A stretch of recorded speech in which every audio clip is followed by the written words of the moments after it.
Where last we left our heroes, at the docks of Port Narnzaru, Ridley sat alone, staring into the abyss, both literally and figuratively.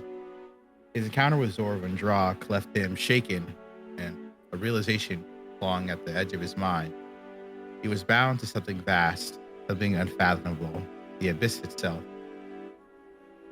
Sleep offered no respite. As the sun rose, so too did the unwelcome visitor from the depths, Armag, the dragon turtle. With the voice of crushing waves, the ancient beast demanded tribute and accused Ridley of aligning himself with his new nemesis, Drak. The encounter was intense, but in the end, Ridley walked away, intact though. The weight of his connections to the abyss grew heavier. Reunited with the rest of Grimguard, the party took a much-needed rest at the thatch hut before heading to Executioner's Run, where a spectacle of death awaited. Upon arrival, the group was met with Draza, a desperate man left in the center of the pit by himself, where he was being hunted by a pack of vicious velociraptors.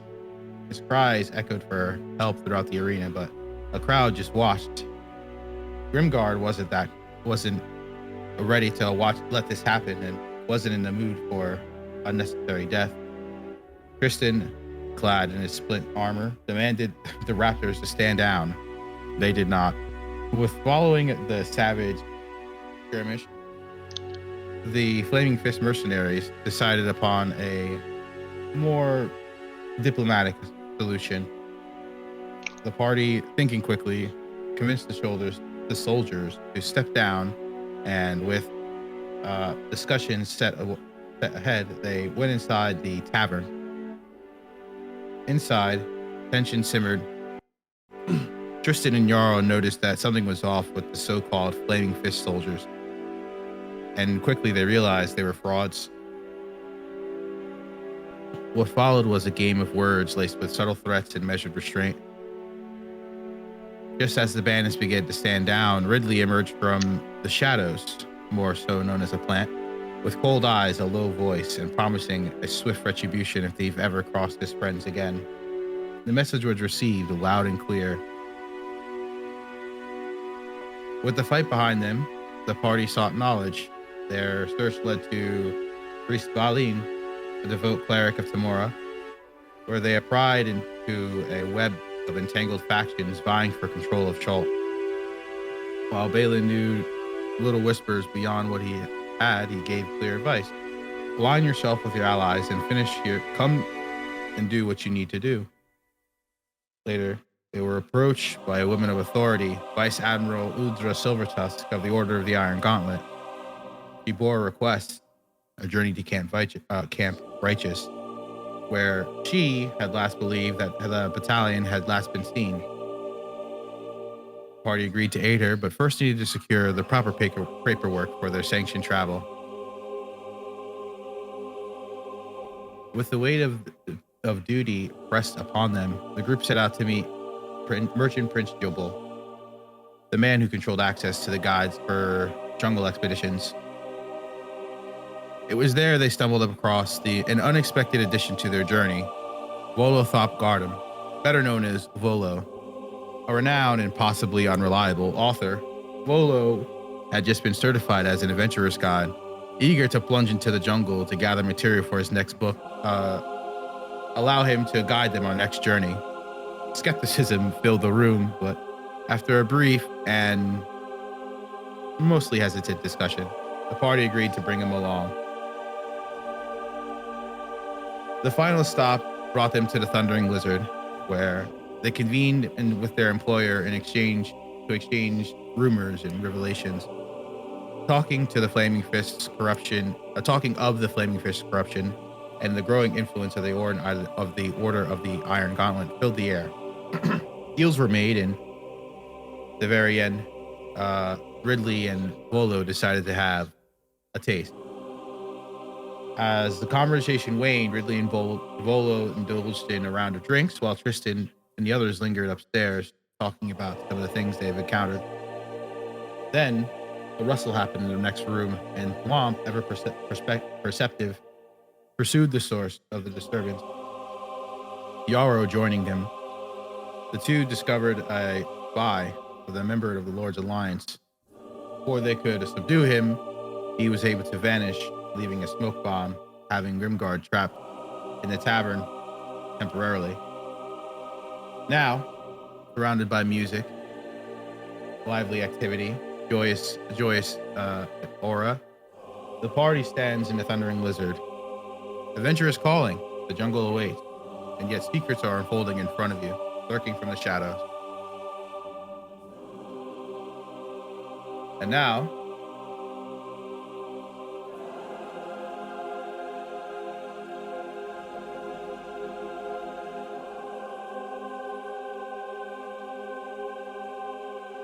a lot of you stand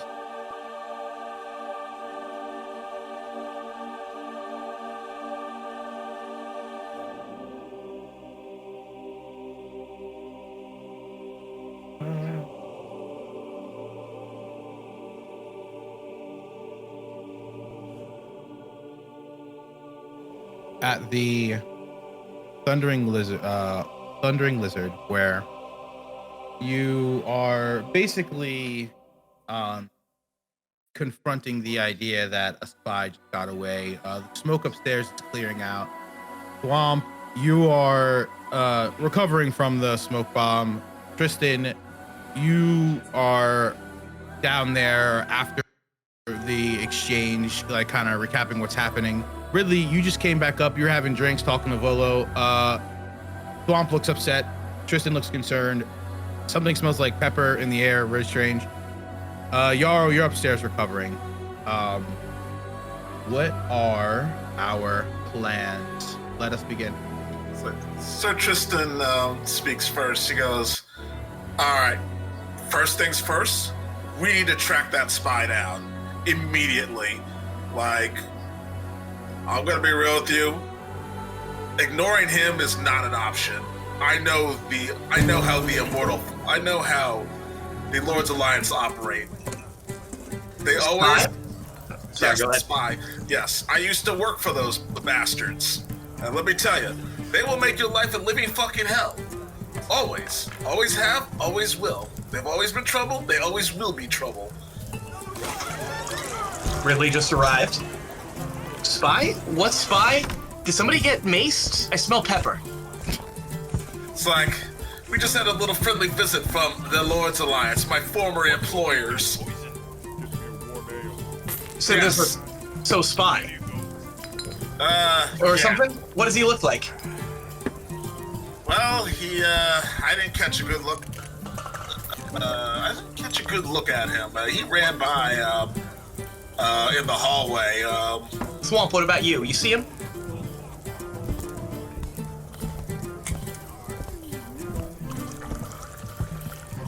Millen? Hey, over here. Over here. Really we can't hear you. Apologies. The Mesa, whatever the fuck that was, got into every nook and cranny. So you see that guy? Yeah, I saw him. Yeah, he was the one that smoked me. All right. Well, if you want to get him, let's get him. Want me to? I'll go grab Yara's upstairs. I think so. Kind of a. As you seem kind of. Well, I don't like spies knowing our business, so if you guys want to go check that out, I'll catch up. I'll grab Yara, catch up with you while you guys do some searching or something. It's like, let's get a picture, let's get a description of the man. Hey, Swamp, I have a pretty good drawer. Can you describe the man to me? Boy, he had this scared look on his face that I could take. Spray kind of messed me up there. Sorry, I think he was wearing like white clothing. I don't know. You said that he. You said that he he was like a member of the Lord's Alliance or whatever. Was it like an insignia that you saw him? I don't know how they look like. I don't know if they have. Well, I know their general uniforms because I used to work for them, and I know a lot of their spies, more than I should know actually. But you would not believe how lazy the Lord's Alliance used to be. Like, so they basically funneled a lot of the assassin work through me, and then that's how I learned about a lot of them.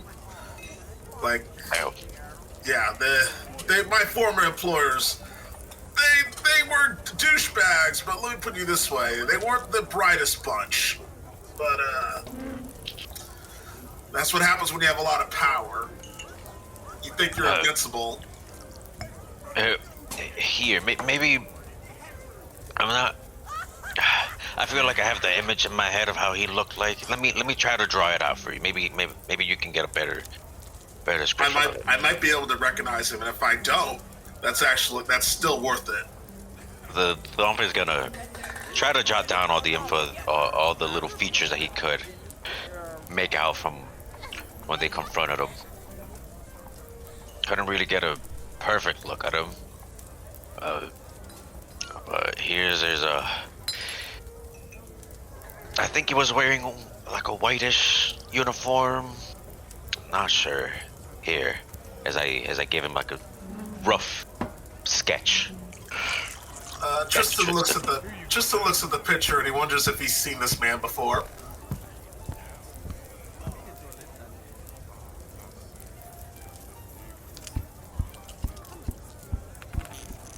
While they're doing sorry, go ahead, Yara. Yeah. Yara is kind of holding the bridge of her nose, kind of irked by the pepper. Yes, he was wearing white robes. White Ward Alliance robes, full hood. Didn't see too much of his face. I could tell was that he was scared like a cornered animal. Scared. That suggests to me that they might be new. They might be new to the job. So while we're all waiting around, I do want to pop out with this basic description, just look around outside, see if I see anybody that meets that description. Not that I'm expecting to at this point. That guy's probably long gone, but we got something. So you're gonna go outside? I'm gonna start moving that direction and then realize I don't want to go outside by myself. Okay, well they're. What are you guys doing? Sir Tristan goes, you know what? Ridley, I'll go with you. Sir Tristan looks at the photo and he's trying to make out if he's seen the man before in the photo. The drawing. Who did the drawing? Flop. Oh, okay. So the drawing, Thwomp, from your recollection, the spy was wearing white linen robes, and not a face mask, but a face covering would be appropriate. Not like a mask, but cloth. And he had the insignia on it, and they were human, and they, for the most part, didn't really have too many facial features exposed. You can see the eyes, you can see the hands, but even with the drawing, you guys would need to relatively get out quickly and try asking around. But it's possible, but it's gonna be very difficult. It's Sir Tristan goes, let's get outside, see if we can find anything. That guy, from what you said, that guy must be new. I think he must be new because some of the old guard spies wouldn't be that nervous, even in this, stressful situations. So he's bound to make some kind of mistake. I'm only used to seeing how the little Z spies look, not any other ones. Let's look outside. He might have brushed up against something in his panic, running away. Let's see if he did that. Let's go outside and see if we can find some clues. I'll go as well. I'll go down. Right. I'll go. I'm sorry. Go ahead, DM. What do you have to say, ahead. brother? Say it. All right. I'm gonna go down and follow along behind Tristan, but I do want to ask. Hey, so you heard there's a spy. Something about the Lord's Alliance. What exactly did you say in front of them? Should we be worried? In fact, I know this is a nice little bit of an inn, but maybe we should find new accommodations for the night. Like Sir Tristan goes, first of all, when it comes to the Lord's Alliance, anything you say, no matter how innocuous, is always a problem. It doesn't matter what you say. It's always a problem. That is all you really need to know. Okay, Ridley is going to use Mask of Many Faces to just grow a beard. Look identical. He's just going to have a beard down to his belly button at this point. And be like, all right. Whatever you say, boss. I was just gonna kind of look at Ridley. Just like, really? That? Like Sir Tristan is looking at the as he walks outside. He's looking at the brush to see if any branches or things are out of place or whatever. So wait, you guys are on roll 20. So either let's move outside of the Thundering Lizard and try to find some stuff, or do you want to, or do you guys want to like go elsewhere outside of the Thundering Lizard to investigate? By the way, Volo's like, hey, where you guys going? So Tristan goes, don't worry about it. We're taking care of something that just popped up. Stay here, and if anybody asks, just... Well, right, but we have to leave for the, we have to go to Fort Beluarian. This, you know, we're leaving in like a couple hours to go to the fort, remember? Or unless you guys want to go tomorrow morning. Like, so Tristan goes, are you kidding me at night? Like, no, we are all dead tired. Like, as far as I'm concerned, we need to handle this immediately, and then we'll go in the morning. Fine. I'll be in the room. He just walks away. It's like, Sir Tristan, he's observing the bar as he walks out. He's basically headed to the outside, essentially. So, you guys have a drawing. You guys are heading outside. You're trying to understand what is like trying to understand like what is it that the Lord's Alliance wants. But so what I want to know is what is your like plan of trying to find this person, right? Because are you just gonna, you know, go from district to district to see if you can find anyone that matches the description? Like just asking people, or how do you plan on doing this while remaining innocuous? We're just gonna search the area, and then if he's too far from the area, then we'll call off the search for now. What does everyone else think? What are we doing? I mean, I agree with that, Judge, but that's on the board. What else do we got to put on the board? No, I was thinking more of like along the lines of that, just like we have a main thing that we're doing right now. This is definitely something that we're gonna have to worry about, but we plan too much for this trip, so we can't let it side it. We can't let it Get too dissuade out of us. Yeah. Yeah, Yara's kind of in the same field of if she can, and like she and the group can nip this in the butt now, great. If not, move on. If not, they gotta keep going with what they have planned. Additionally, like she, while they're doing this, is going to try to look for things once again more akin to her beast and monster tracking, but obviously humans is not quite her specialty. There are cities, so she's trying to find some evidence, something she can pick up on, but it's not her forte still. I see. So are you using a class feature to do that, or are you just trying to do that because of your experience of survival and tracking things down as a hunter? More so just trying to track things down as a hunter. I mean, you know, humans are a little bit more difficult because they have, less weight, so their tracks are not easy to track. I mean, I'm not sure how keen your sense of smell is, but it'd be pretty difficult to track one down without, having some type of, more, I guess, the way that Tristan's approaching. But it's not impossible. You are an expert hunter. So if you wanted to do that, I would allow you so. But it would definitely be a pretty good perception of, survival, trying to track this person down. If that's something you want to do. What about Ridley? What are you thinking? Are you just are you going out still, or are you kind of with everyone on let's look? But if not, let's move on. So generally, I concur with everybody. Ridley is just thinking, okay, I don't like the spy thing. I'm nervous. I know we pissed these guys off. If we can grab them and nip them in the bud, let's do that.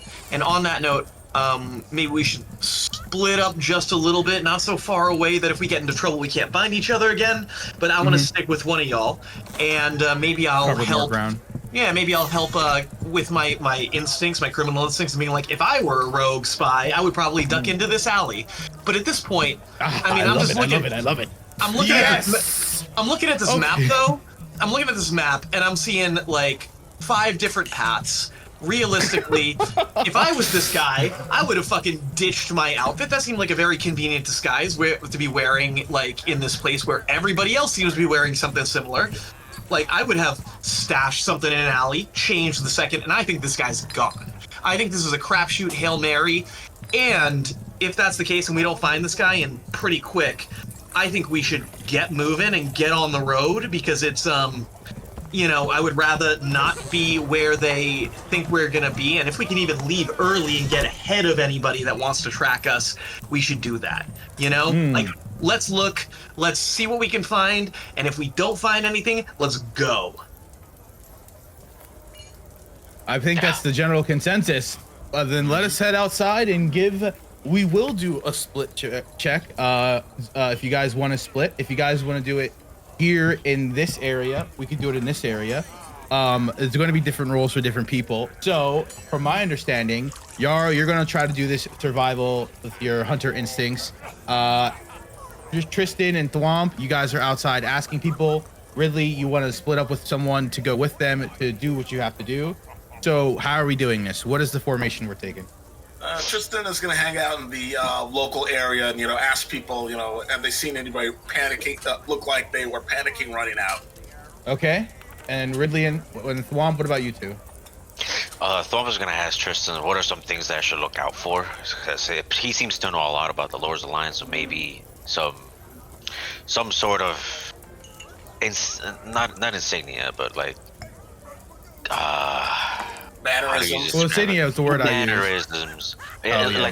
Like anything to look out for. I'm asking, like, what are some things that I should look out for with this guy?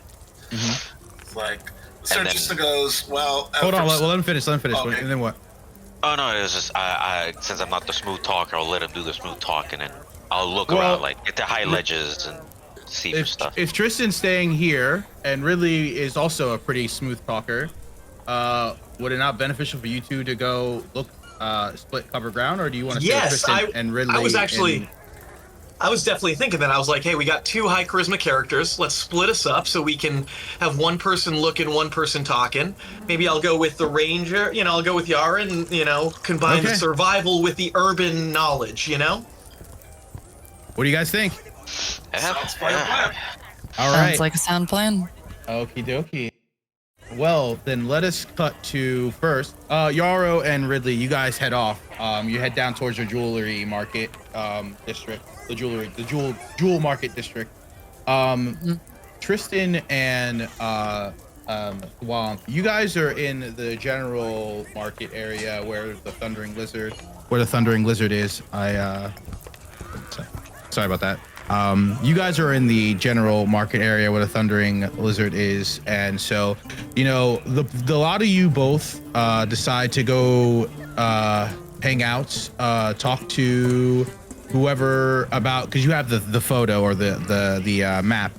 A lot of you decide to go around town talking about I don't know how descriptive or how open you want to be with what you're asking about, but You could definitely ask the local folks, but instead of the local area down here, you guys are actually, oh my goodness. There we go. Are actually up in the upper district or the upper part of the district, asking people.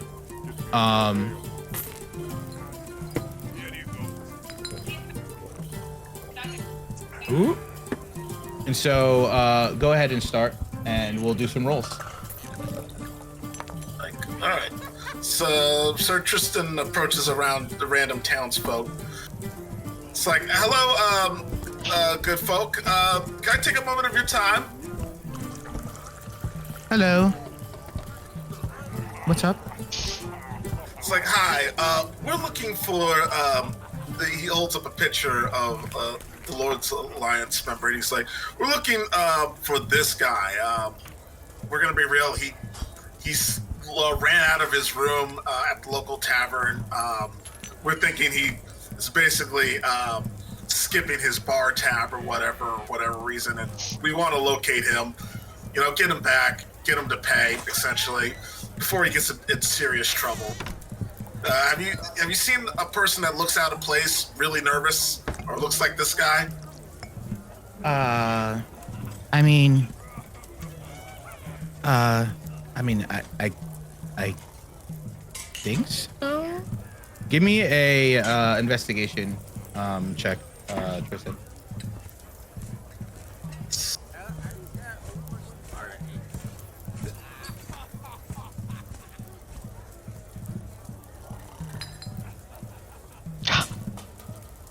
Okay.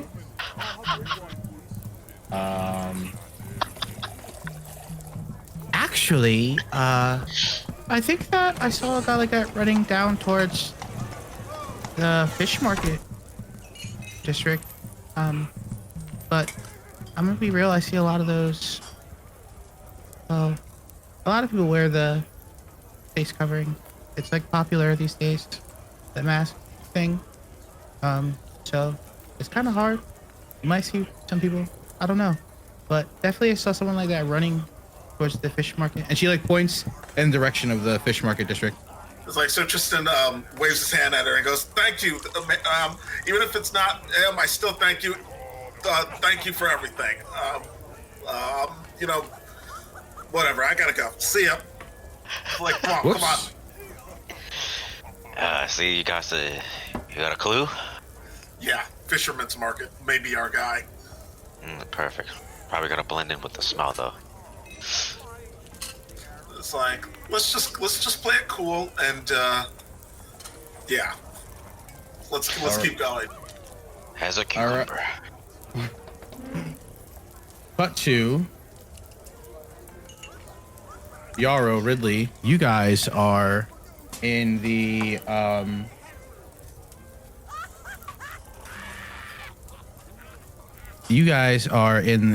Jewel market district, and a lot of you are the both of you are it's pretty empty. It doesn't seem like it's nighttime, so it doesn't really seem like anything's open down here. However, there's a back alley really that you happen to come across, and over it you guys are able to see that, you know, it looks like a suspicious back alley. And so you know, as you make your way through the district, you guys happen across what looks like I wouldn't say a suspicious store, but a random back alley that has just whoop. We just got thunderous rain. Damn it! This actually ruined what I was about to say. Shit! Oh no! Oh no! Because Ridley says to Yara, "Hey, remember what I said about this suspicious alley? Remember when I said suspicious alleys? How we were looking for a suspicious alley? This is the suspicious alley that I was thinking, but I was gonna ask, you smell any like pepper or anything? Any of that crazy pepper bomb? I don't know. Your nose might be better than mine, but like, this rain might mess everything up. Fuck. Not raining, but yeah. Oh, Go okay, ahead. okay. That was accidental. I was like, Yeah. oh, good. Anyway, do you smell any pepper? She kind of starts looking around. She starts looking for any sign of panic. Once again, she's trying to see, like, her nostrils are still slightly burning, but, you know, she's looking for, once again, any whiff of the smoke bomb, like we've been suggesting. Especially kind of having less people around. She's trying to focus in. Just kind of, once again, treat this more like an actual forest rather than the city. Yeah, And- but this is this is more or less a port city, so it is a city. It's more like the Caribbean city, which whole different type of smells, not as mechanical, not as iron scent heavy. So give me a survival check, and let's try to see what you find. Let's give it a go. That's 25 too. Oh my goodness. Down this alley, guys. I made this hard for you guys to do, but you guys might actually do it. I'm not gonna lie.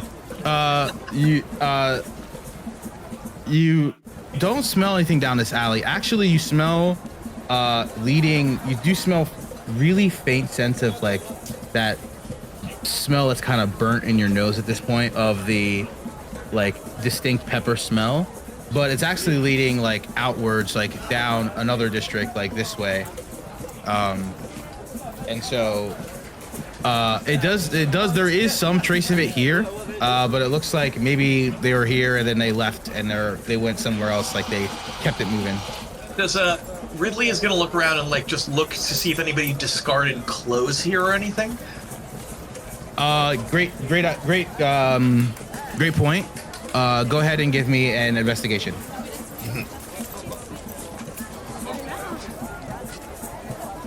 -1. Oof. Yeah. Even with a 13, as you go through the alleyway, and you know, go towards, I'm gonna move your character for you if that's okay. As you go towards the back alley, it looks like in this barrel here, there is a set of white linen like clothes with an insignia of the flame, the Lord's Alliance. Now, I'm not sure if really you're from Waterdeep, so you obviously know what the Lord's Alliance insignia looks like. Yeah, fuck those and guys. Yara, as you actually come closer out here, you do smell that here as well. The scent of the pepper, the distinct smell, with your 25. Yeah. So trust Ridley to check every barrel. Pulls out the Lord's Alliance and just like holds it up and like shows it to Yara and says, yeah, this is probably where I would have dumped my my disguise to. She nods. She's like, that definitely carries the scent. However, I want to say the trail actually goes this way. It's leading out. They definitely dumped their attire and headed out. He says, kind of once again following the trail back out of the alley. Yeah, this is about the extent of my instincts, so if you got a scent, like I said, those guys, I think they might have chosen the wrong cologne for the night. So I'm gonna follow you. Okay. All right, cut to Swamp and Tristan. You guys are in the fish market, and again, it's late, it's closed, so like there aren't too many people here. You do see that there are like random ass like lizards and maybe dinosaur, it's maybe a big lizard, you're not too sure, roaming around, trying to eat the birds that are drawn by the fish here. But not too many people are actually here. However, you do see, so you guys do see some people like wrapping up getting their stuff together. But there's like not many customers here. So feel free, talk to you gotta talk to. Let's get it rocking.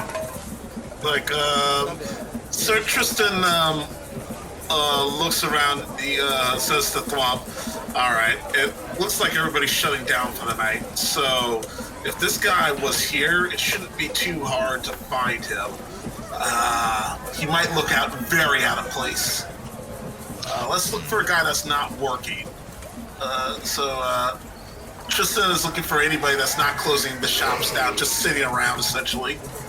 Go ahead and give me an investigation. Thump is gonna Give me an investigation.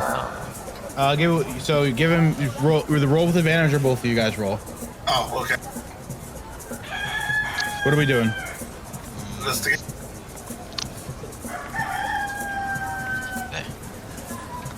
So you're gonna roll with advantage or what? Yeah. Millen?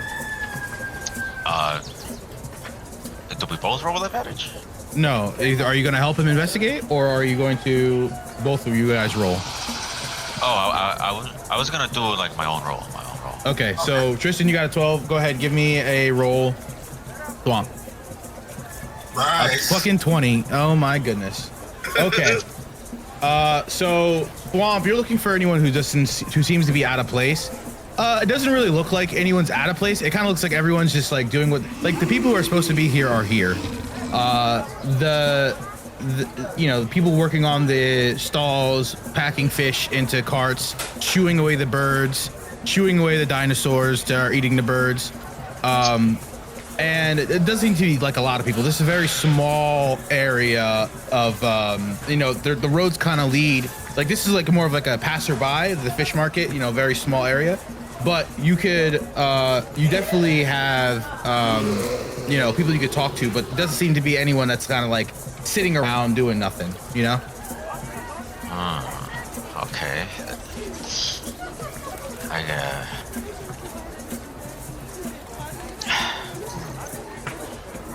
I go up to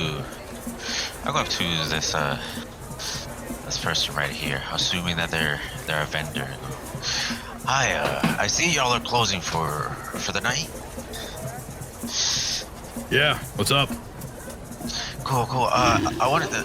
Do a lot of people come by this bar, or is it really less crowded here than all the other places? Everywhere I've been to, it's some kind of a blur. So many people. I'm not used to all that. So like down there, there's a jewel market district. Is he points like down south? And then that way is towards the Merchant's Princes, and then Is he points north? and then like that way heads out towards the execution, towards the Beggar's Row, As he points this way? As he points this way? and then this way heads you towards the dinosaur races. So people come through here all the time. But are you looking for someone? Yeah. Someone tried to skip their tab at the bar, and we're kind of sent to make sure that he, pays his dues. And I try to try to show him like a little rough drawing of how the guy was like, which is wise because he would probably blend to the crowd, but maybe not. Have you seen this guy passing around? I show him the crew drawing. He looks at the White drawing. clothes. Yeah, he looks at the drawing. Actually, yeah, I saw someone like that. They're running that way as he points south towards the jewel market district. Maybe like 10-15 minutes ago. Oh, perfect. I shake his hand. I thank you so much, and I signal Tristan's over here. It's like Sir Tristan, yes. What's up? He went that way. Let's go. All right, let's go. Thank you, sir. He waves. You guys head south.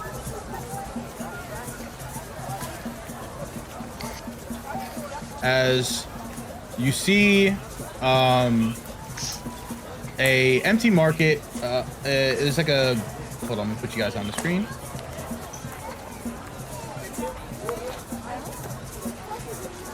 An empty market for the most part, pretty dead. Everything seems to be closed. But Tristan, as it catches your eye, you see Yarrow in the back alleyway. It's like, Yarrow? Ridley? That means Ridley must be back. Hey, Yarrow! Over here! Oh, I'm just in the barrel. Don't worry about me. Naro looks up, confused. See Tristan and Thwomp. She's like, Tristan? Thwomp? It's like, we got a lead. He came in this area. I'm following a scent. I also picked up Vepper's ray. Ridley found his clothes. Well, we are definitely on the right track because we were led here, and given that you found the scent, well, let's walk and keep moving. Follow that scent, because that's our lead right now. He definitely came here. All right. Arrow's gonna try her best to lead the way. All right, you guys head from the jeweler's market more south as you find yourselves.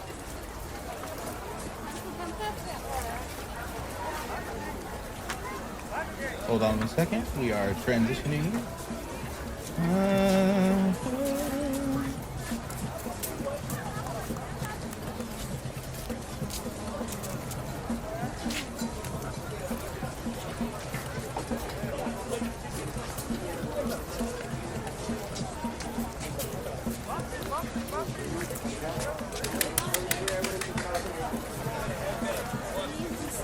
Down at the dry dock. Now, this is not the port dock where, you know, really you had your little encounter. This is the dock on the other side of town, on the north side of the map. Thank God. Where a lot of the merchant ships come in, like the bigger ships come in.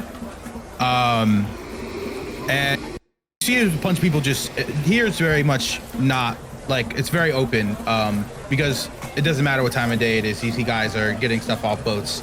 So, there are a lot of people here. The guys are in your new district. What are we doing? Yarrow, this is where I led you. If you'd like, you can do another survival. A lot of you could do investigations, or one of you will at advantage. It's up to you guys. It's like, Sir Tristan decides he's going to look for, once again, people that are out of place or whatever, not doing what they're supposed to be doing, or looking very nervous or looking over their shoulders. Okay, that's going to be an investigation. It's going to be pretty hard. What about Ridley and Thwomp?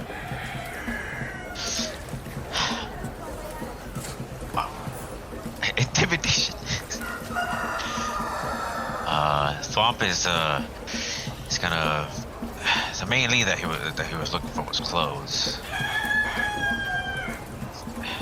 Gonna go to Ridley. He's like, hey, so if you seem to be really knowledgeable about this, if they change out of the clothes, as you say, what do you think they'd be wearing at a place like this?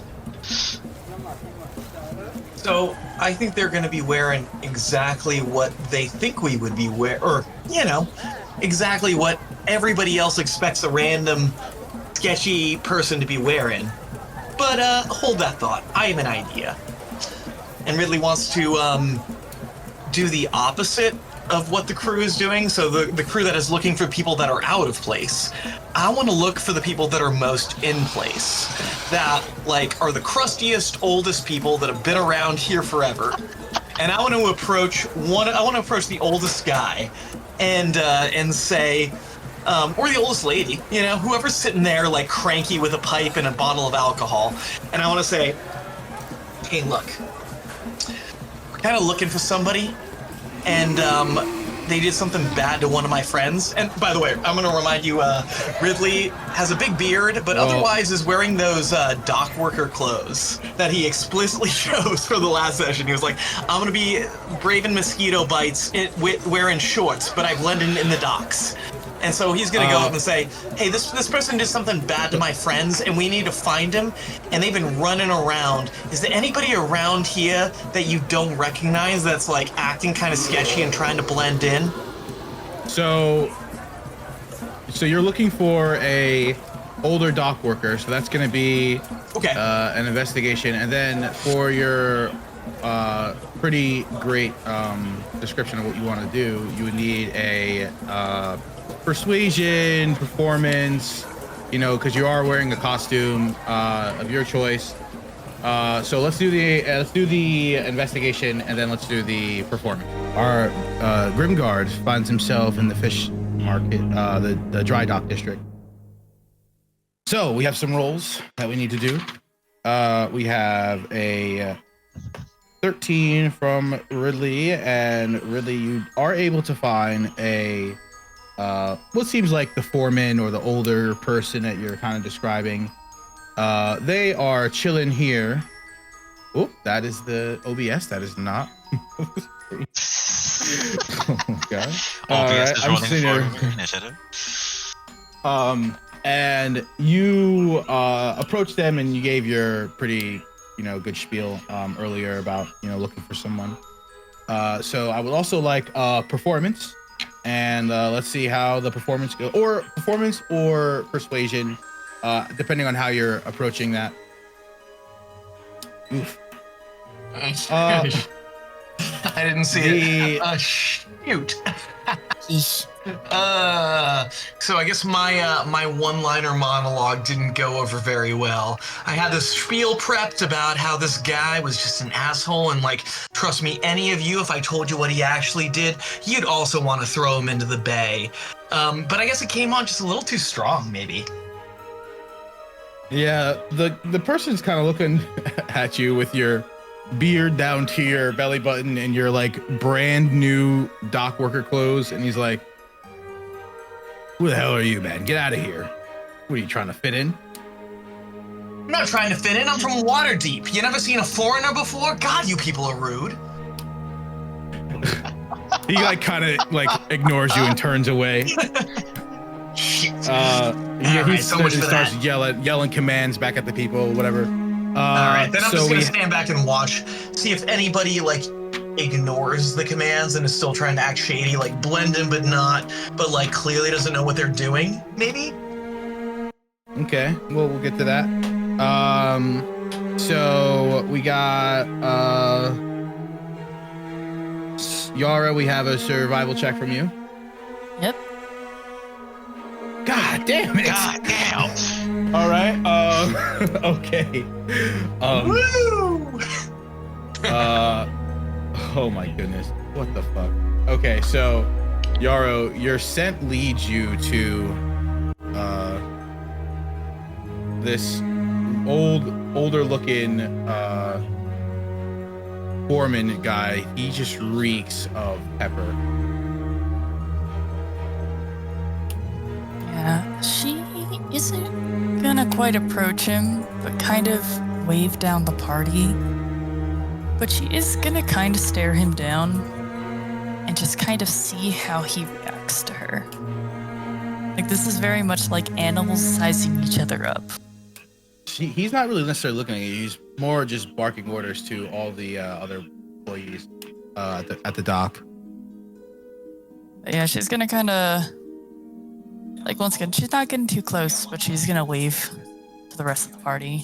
Kind of like, hey, I kind of found something, maybe. Hoping that they'll, So Tristan goes, what do you got, Yarrow?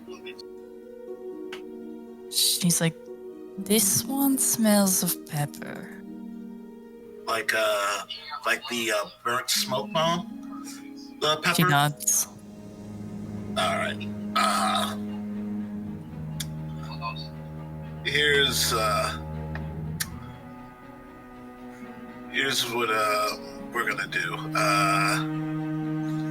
Sir Tristan's like to Thwop. Do you have the photo of that guy? Yeah, the little crew drawing here. As I hand him the little page from the journal. Sir Tristan looks at the man and he looks at the drawing. He's not looking at the face. What he's looking for is to see if they have the same bone mass or whatever. Like he doesn't think he'll have the same face, but he's looking to see if they have the same body type, essentially. You know, same musculature. Yes. That's gonna be okay. I mean, that's gonna be pretty difficult to take I will say that I guess you could like try to see. So the drawing swamp, is it like, so you did like a crude drawing, and so like you were able to see his eyes, and so that is drawn there. So Tristan, are you trying to like see if you could like see his like face structure is the same as like the picture?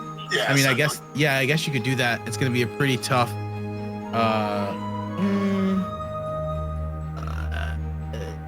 It's a pretty tough thing to do.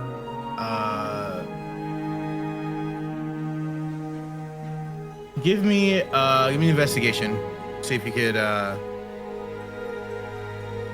think your way into this one. 17. Oh my goodness.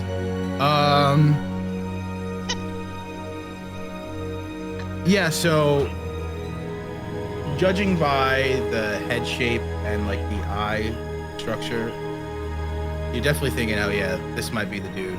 I think we found him. So Sir Tristan goes, all right, let's grab him. If anybody asks, we're collecting on a bar tab or whatever. Sir Tristan, comes up, starts cracking his knuckles, and he goes, he basically shouts out to the man, "Hey man, you think you can skip out on your bar tab?" And he just walks up and he, in a swift motion, he punches the man in the head. Oh my god. Okay. Okay. All right, let's do this. Okay. Anyone else doing anything? Nope. Yara's just standing there. So Thorpe was going to Yara is like, "You're 100% sure."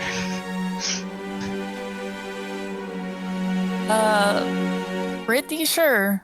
He smells Actually, a lot like pepper. Sir Tristan's not gonna punch him. He's gonna basically do an arm grab, essentially. A grapple. Okay. So yeah, give me a grapple strength. A strength check? Hold on 1 second. Let me pull up something real quick. Let me get my Words Alliance notes up.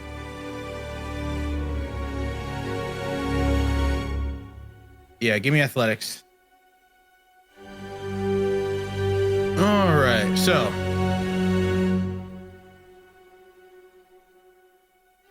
Yeah, so you're able to grab him, and the rest of the dock workers are like completely thrown off guard as their boss is like, some random people are coming up and then accusing their boss of something weird random and then like grabbing him up. So they're starting to like make their way towards you guys like, "Hey, what are you doing? Hey, what the fuck? You're not the guard?" It's like, yes, but this man basically walked out on his bar tab and he hasn't paid. And as he says that, he whispers to the Lord's Alliance member, "I know who you are. If you don't want this to get very messy politically, just say that you will." Oh my goodness. Okay. Yeah, like I'm Sir Tristan, and I can make your boss's life a living fucking hell. If you don't want this to get political, just agree to come with me. All right, give me a very difficult persuasion.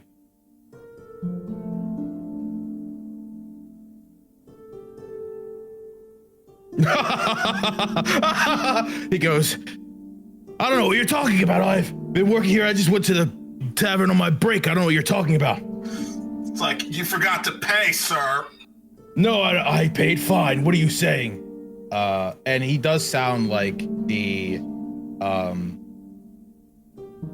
Swamp. He sounds like in the he sounds like the guy that you definitely were you heard moments prior. Maybe like, I guess now it's been like half an hour ago. What are you guys doing? Tristan has this guy locked up. The dock workers are starting to surround you guys like, "Hey, let him go. Stop it." I was just gonna kind of like elbow over to Thwomp as she's eyeing the other dock workers coming surround them. Is it just me, or does he seem a lot more confident when he's around? I want to take And it's like, I Swampa's gonna. Sorry, go. Well, I would like to sidle back up to the foreman. This time I'm going to cast Charm Person with my spell slot. And try and be like, hey, I told you what was going on. Can you help us get out of here?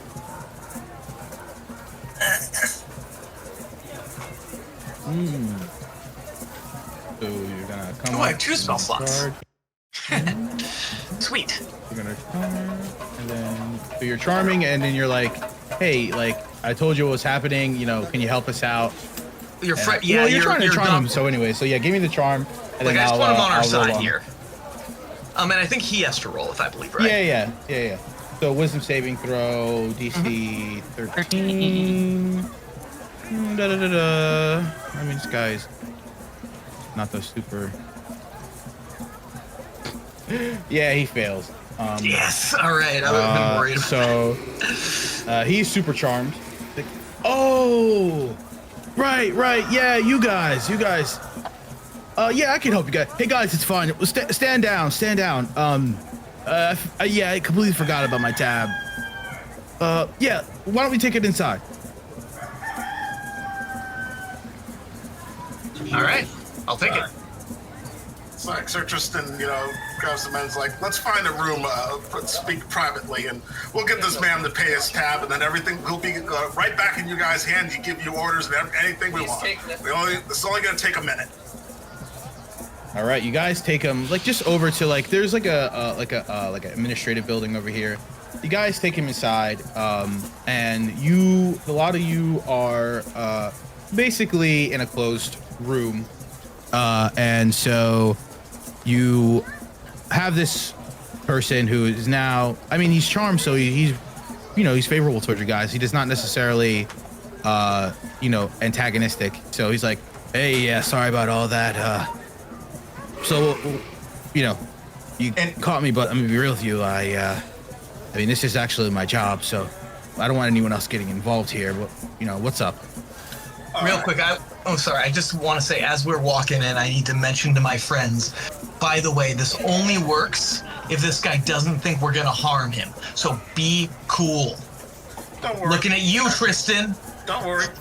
I have no intention of harming this man. In fact, all I'm going to do is talk to him. Just don't make him think you're threatening him, all right? Because I've seen you do that before, and you're very scary. All right. It's like Sir Tristan goes, all right, the tavern. What were you really doing there? Oh, yeah. So, I think 2 days ago, you came up to me when you were like, hey, have you seen this guy, Taban, walking around? And I was like, you kind of look like an easy mark. And then I went back, and then I told my superiors at the Lord's Alliance about you guys, and they wanted me to keep tabs on you and make sure you weren't doing anything stupid. And then I slipped up and tripped, and I guess this guy heard me,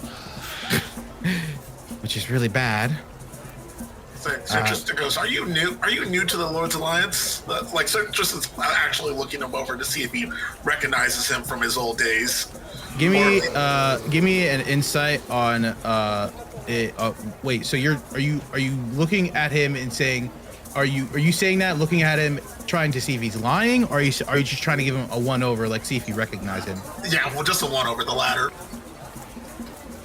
So maybe he give me history, see if you recognize him. And no, yeah, he's not something new. He's answer to your question.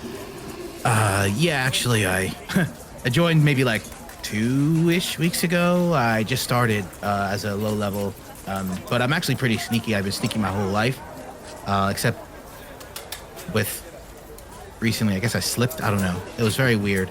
Usually it doesn't happen. I knew it. Because but honestly, I really have a foreman here. This is my actual position. So please don't tell my boss I don't want to get fired, and don't know if you know about this. It's Sir Tristan just goes, don't worry, man. No, we're cool. I actually believe you because I know some of the old guards of the Lord's Alliance, the spies, whatever. I shouldn't, but then again, the Lord's Alliance, well, you work for them. You know how they can be. They very arrogant, you know. Yeah. I mean, no, the Lord's Alliance here are pretty chill. They kind of just like send trade ships back and forth to make sure that their resources are good, and they try to keep an eye on anything weird happening in town. So I don't know. Maybe it's different. Maybe that's all. Is that all they're doing?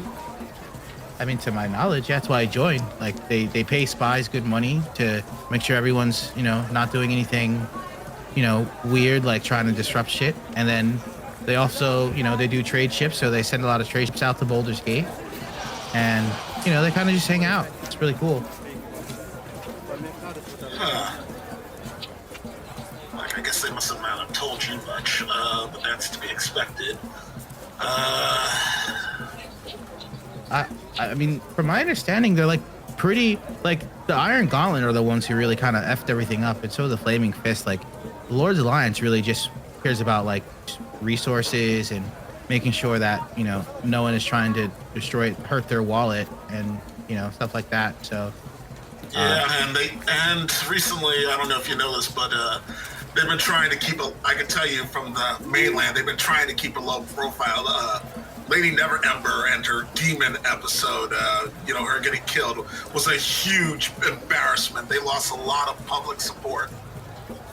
So I'm not from mainland, so I'm not honestly, I really don't know much about it. I kind of just joined because they were paying really well.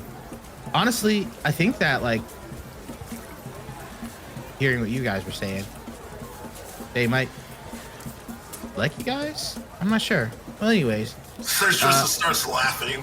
He's just like us. Oh, that's the best joke I've ever heard. No. I don't know what you're talking about. Like, come on. Like, oh, we're not doing anything wrong. We're just, honestly, all we're doing is wandering in the jungle. We heard there might be treasure. We hired a guide. He's kind of an idiot, but, like, you know, honestly, all that's been going on is we keep stumbling into the Flaming Fist being corrupt and messing things up around us, and we keep having to clean up messes to keep other people from getting hurt. You know, it's just it's a thing. You probably get it, right? So Tristan goes, one last question and then we'll let you go. What are you reporting to your bosses, essentially? I mean, first of all, you guys kind of been like making yourselves known on an executioner's run. Like, people have watched you guys like a couple times now go down there and like kick ass, and so like everyone's kind of just like looking at you guys because you guys are kind of like doing some shit. I haven't seen something like this in a long time. Usually people come here and they go up to Fort Beluarian, they get their writ, they go out to the jungle, and then they die. They're never seen from again. All right, so here's what's going to happen. I'm going to, Sir Tristan starts writing the message, and he basically just like, you know what? As far as I'm concerned, you can continue with your activities on the stipulation that you give your bosses this. And he's like, Sir Tristan writes a letter that basically says, we know that you're watching, behave yourselves or else. He's basically writing that. Okay. Sir Tristan basically slips into the man's pocket and it's like, Sir Tristan basically writes, the Order of the Cog is watching you, and both the mainland and now in Chult, we're watching you to make sure you behave yourselves, essentially. And I guess you put like your official seal and all the other stuff on there. What? Okay. All right. That's cool. Anyone else? For this guy, you guys move on. What do you want to do? Someone's gonna ask us, like, hey, No, go. Come on. Tom's gonna ask us, like, hey, by the way, really tricks you pulled back there with the little pepper. Like, got me real good. How do you make some of these? I'm kind of curious now. Smoke bombs? Yeah. I just buy them from down in the what's the district name? I forget. There's a district that sells them. But yeah, you go to like a shop, and he tells you like how he gets to the shop. Like, he basically says like, you know, you go through the jeweler district and you go up to like the merchant district, and there's some shops there that sell smoke bombs, as well as other various, you know, things for the jungle. It was the jeweler district to the merchant district, right? Yeah, and the merchant district, is where the Thundering Lizard was. It goes past the Thundering Lizard into the northern merchant district, and then if you go north there, you go into where the merchant princes live in the villas and stuff. You went that way when you went to go visit Waka Otangu, your person that you make contact with. So, but he basically says that's where it's at. Oh, okay. I'll be honest, I might get some myself. Appreciate it. Just one little thing. You kind of smell the pepper, which is kind of like. Just he be like careful. smells his hands. Oh, yo, that's crazy. I didn't even realize that. So just goes, if you want to stay in the business with the Lord's Alliance, you better shape up to be as good as those veterans. Otherwise, you're not going to last long. The Lord's Alliance doesn't kindly take competence. Trust me. Oh, well, all right. I mean, you guys seem pretty, to be honest. I didn't even really want to, I told my boss you guys are thinking of some, really weird shit with, the supposedly flaming fist. But when I told them that, they kind of just chuckled and were like, yeah, just keep an eye on them, make sure not doing anything, too crazy. So they kind of just dismissed it, but I don't know. So just make sure they get that letter, because the Lord's Alliance is the Lord's Alliance. Yeah, if you work with them for a while, you'll understand what that means. Also, he pulls out a little pebble. You guys might want to look for these too. These are sending pebbles.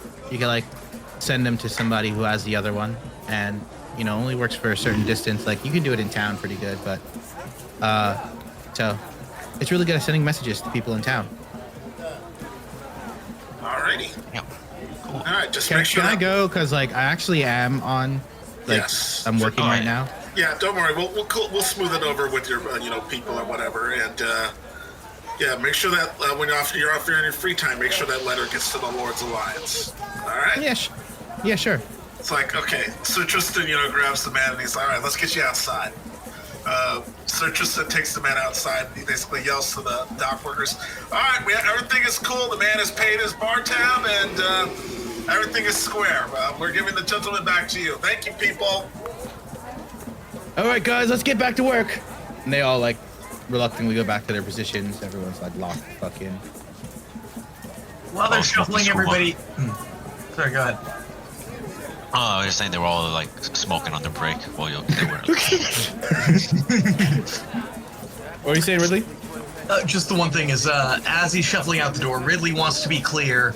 By the way, the description you heard was a dwarf with a very lush beard. Just so you know. Just, so you remember. And then he goes back real to skinny dwarf, but he's got a fucking beard for the ages. goes back to Thwomp and just says hey man, I really don't like these guys knowing what we look like. I'm gonna change the sky. I'm glad I pulled the beard thing off though. That was it doesn't matter. My letter basically defeats any purpose of that. So you might as well just come along. I want to. In fact, it's safer this way. Ridley is going to turn himself into a kobold visually, but also feel confident, even though he knows he's in the company of a tall blonde man, a tabaxi, and a kenku, and be yeah, but now I'm a, now I look a little different, so we're totally incognito. We're great. Sorry, my bad. Good. I'll be honest with you, really. It's gonna be really hard for someone to not remember my face. I'll be completely honest. It's so just even where I'm from, we're rare. Have you tried smiling more? I'm doing that right now. Same face as normal. Okay, maybe do less of that actually. You see a bird smile. It's what the? Sir just goes, oh, I want him to know it was me. That's why I sent them a letter. Yeah, and I think you weren't gonna convince Tristan no matter what you said. This guy's he radiates something. I don't know yet what, but he radiates it. Aura. Right, so also shrugs. So, you guys have made your contact with the Lord's Alliance. You schmoozed it over pretty well. You know, realistically, that was what's happening. He came up to you, Tristan, a while ago and said, you guys look like an easy mark. And then from then he's been following you guys around. He slipped up and got caught. And, you know, you guys caught him. But it looks like the Lord's Alliance just keeping tabs on you guys for some reason. You're not sure why yet. Thorn goes, did you ever get that guy's name? It's like Citrus goes, it doesn't matter because he's replaceable. What matters is that that letter gets to the headquarters and that they know that we know. Yeah, well, fair enough. A little harsh, but I get it. It's like Citrus goes, that's all we can do. It's a measure of insurance, really.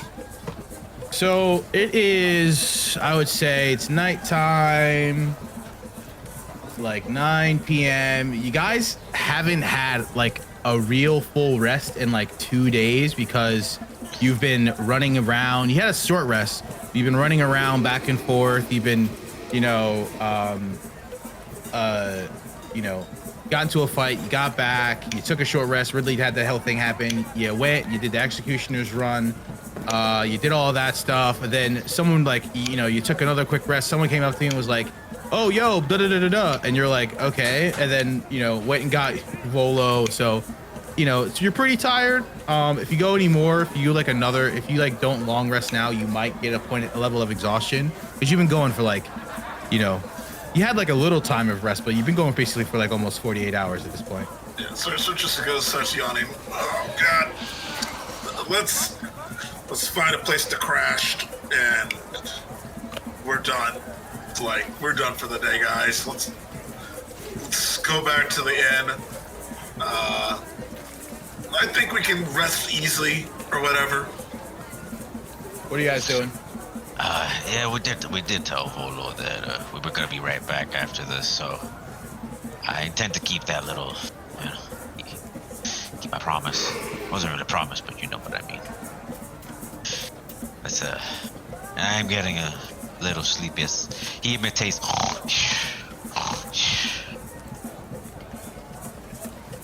Ridley's face planting in the nearest bed that's offered to him. Long ass day. Bro got hit with the fucking abyss. Then the abyss connected to him. Got threatened with his life. Took a quick nap. Woke up.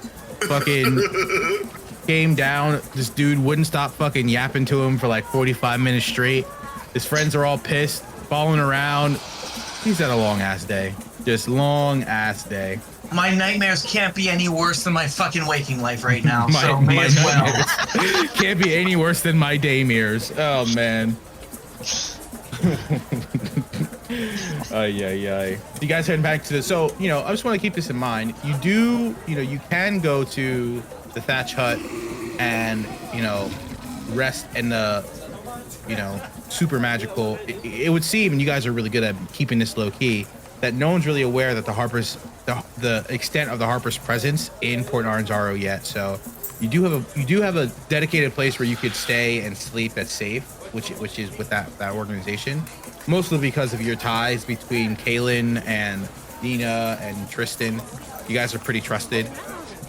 So, or you can go back to the Thundering Lizard where the action's happening.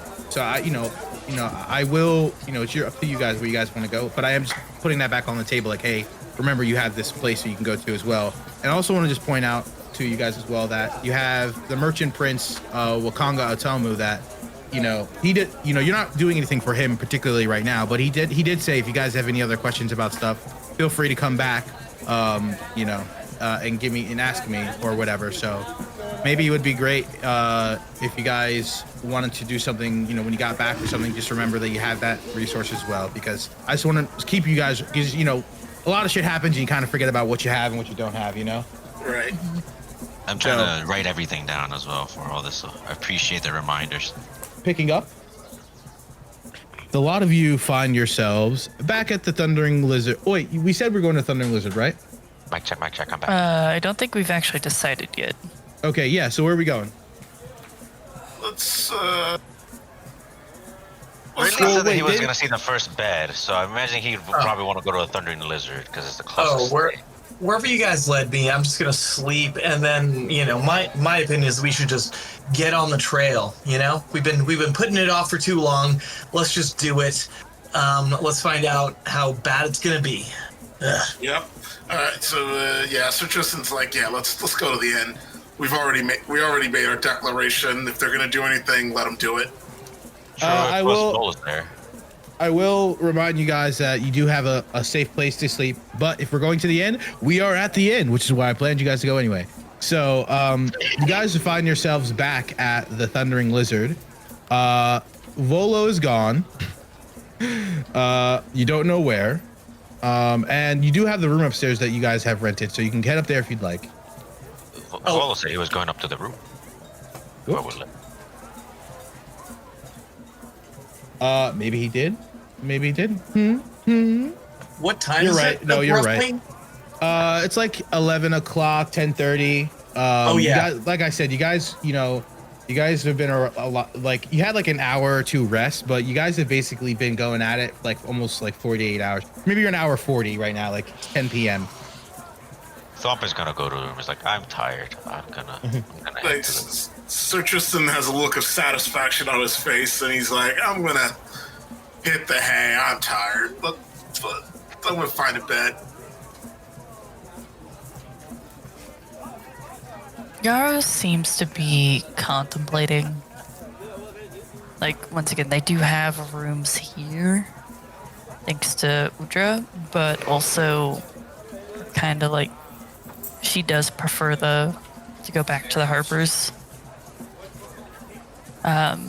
So she kind of looks around. She's like, I think I might return to the hut instead. It just feels better. But where's Volo? You and Ridley just standing there. Where is Volo? Asshole probably went to bed. I mean, given enough drinks he bought on my tab. Yeah, by the way, you have a 5 gold tab in your name, Ridley, that is on you. Well, I'm just a kobold right now, so yeah. No. Oh, yeah. Yeah. I'm well, in your name, my Ridley, name's yeah. Thwack. Thwack, okay. Thwack and Thwomp, I love it.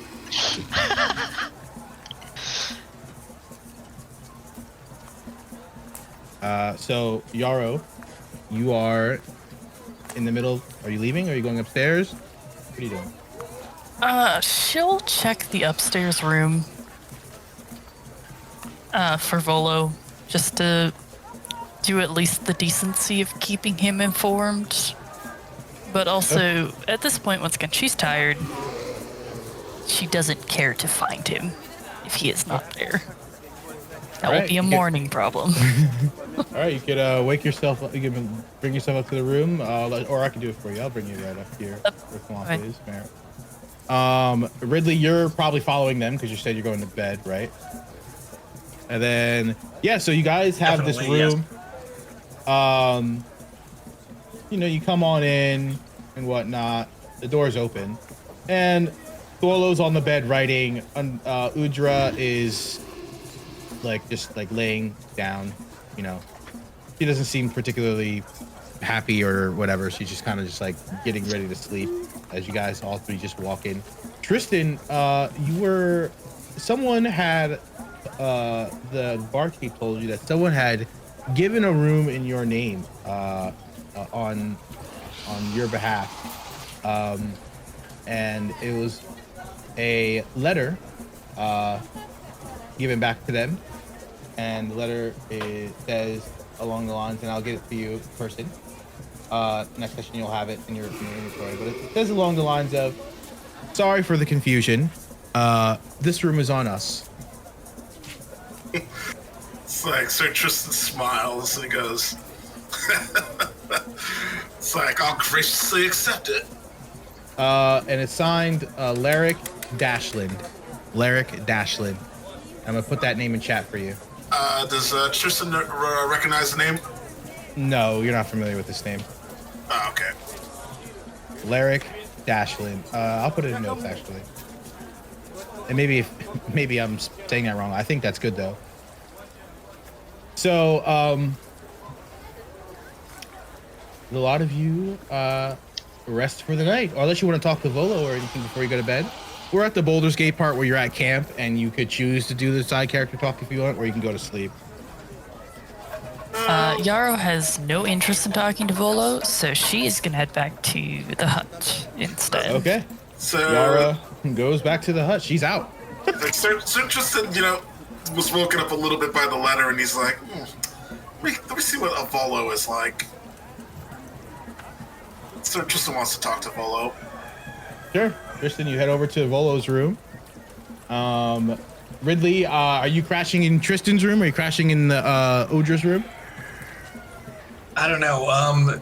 Who has an open bed or an open spot for a small, warm body?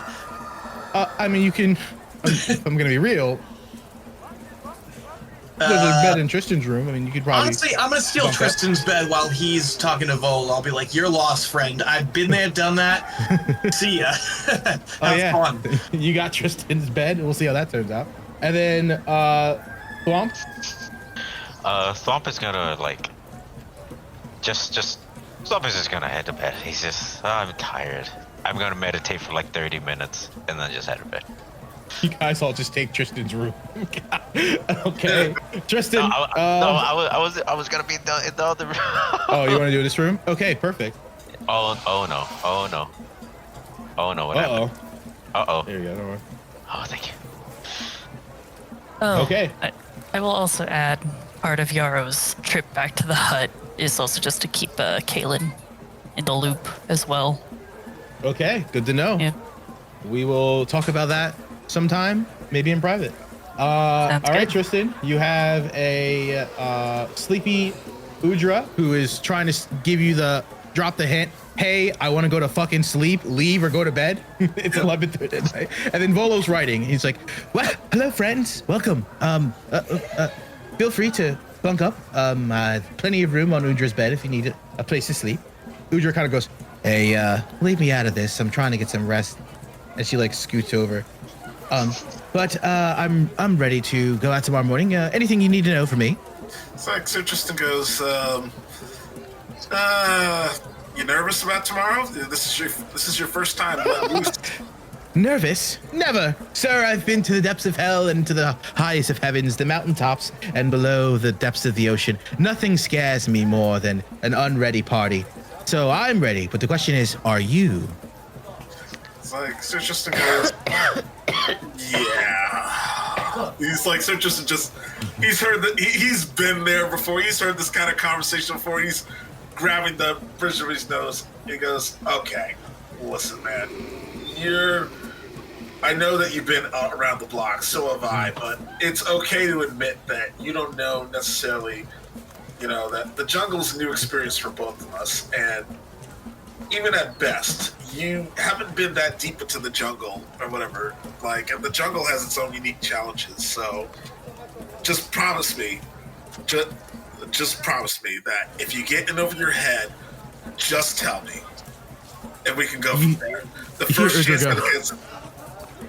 You hear Udra go, he's right. Maybe you should be a little bit more humble and stop bragging all the time. What's your name, man? As she turns back over and looks at you. It's like Sir Tristan goes, oh, the name is Tristan, remember? Tristan. Oh yeah, I think I do remember. Sorry, it's been a long day. Yeah. You said you were a part of the Order of the Gauntlet, right? Yep, Order of the Cog. Right. I definitely heard of the Cog. I believe for that's you. Yeah, you're also a pretty good leader. She gets out of bed and sits up and comes over to you. You see you're a paladin? What kind of paladin are you? It's like Order of the Devotion, Bahamut. Oh, Weird choice, I know. Most people around are in Waterdeep and everything, Lathander, but I never could get into that. And then there was, of course, that whole business with, what was her name? Lady Neverember. Terrible business. Oh my goodness, I remember that. I was actually a lass when that happened. I was maybe 17 or whatever. That was like almost 20 years ago, though. Yeah.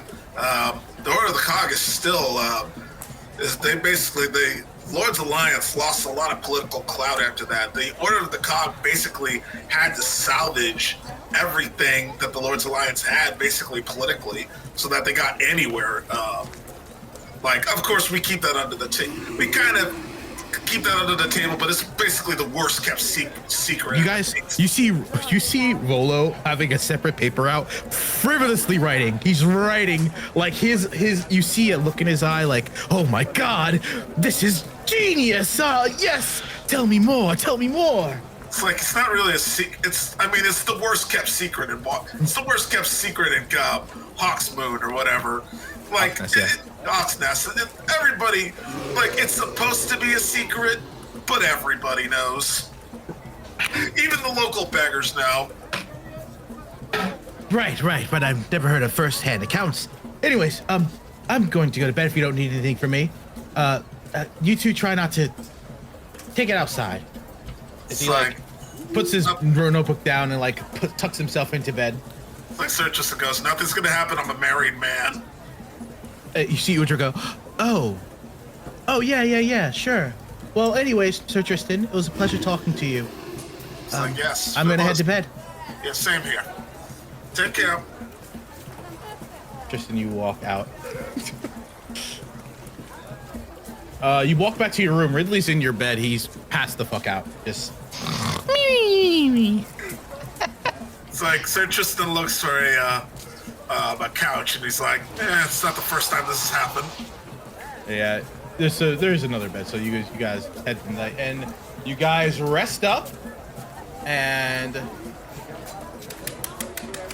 the next day, the lot of you meet outside the Thundering Lizard. Yarrow's there, well refreshed. You guys are all well rested. Ridley, you're shifting it's not the sky self, right? Is it the sky self, or is it like a feature you could just change for an appropriate amount of time? I'm not familiar. So it's Mask of Many Faces, which is a warlock invocation that allows me to cast Disguise Self at will with no time limit. Well, it says at will, so I don't know if it changes every 10 minutes, but I feel like I could just recast it anytime. I think the idea is I can just be in disguise at any time, but...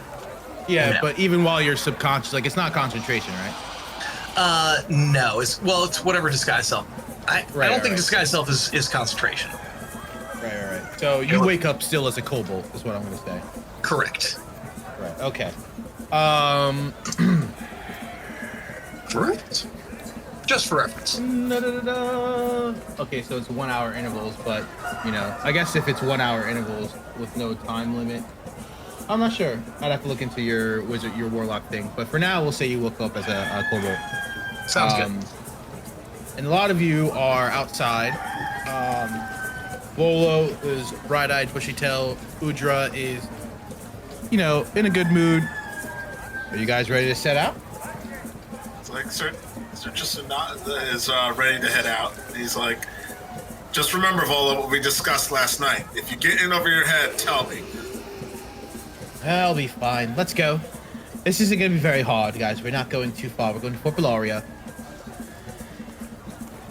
I was just stretching while everybody's getting their bearings. You guys head to. Congratulations, you have left Port Naranzaru. And so this is your current map. And I'm going to be transitioning a scene.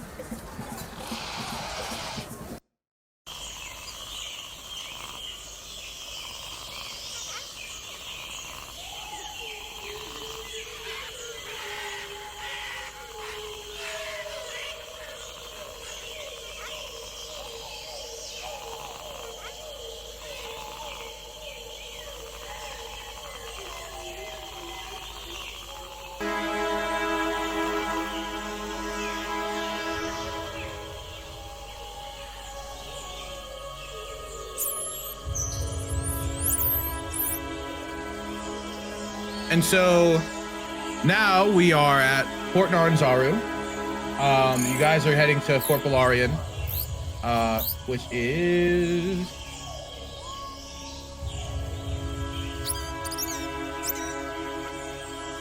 up here. So, being that you need to, I mean, there's like a bridge here you cross to go to this outskirts or whatever here. So the way that we're gonna do this is we're going to, when we get out of, you know, I mean, you're heading to Fort Beluarian right now, so your guy knows how to get there. So you're going to be able to pass your checks relatively easily.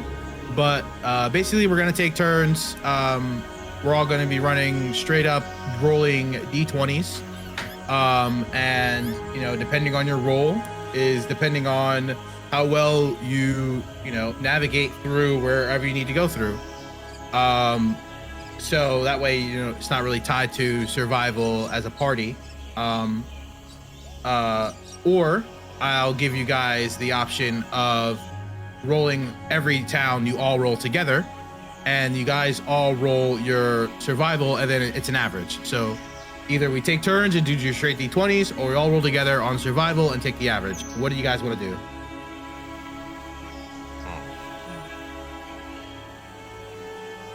And again, to remind you, there are many things you could do during, you know, your, you know, it takes it's 1 day for one tile when you're in the jungle. But since you're not in the jungle, you can do up to 4 tiles a day, you know?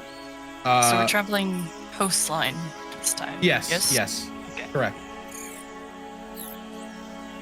And it was, you're giving us the option between a straight d20, no modifiers, no nothing.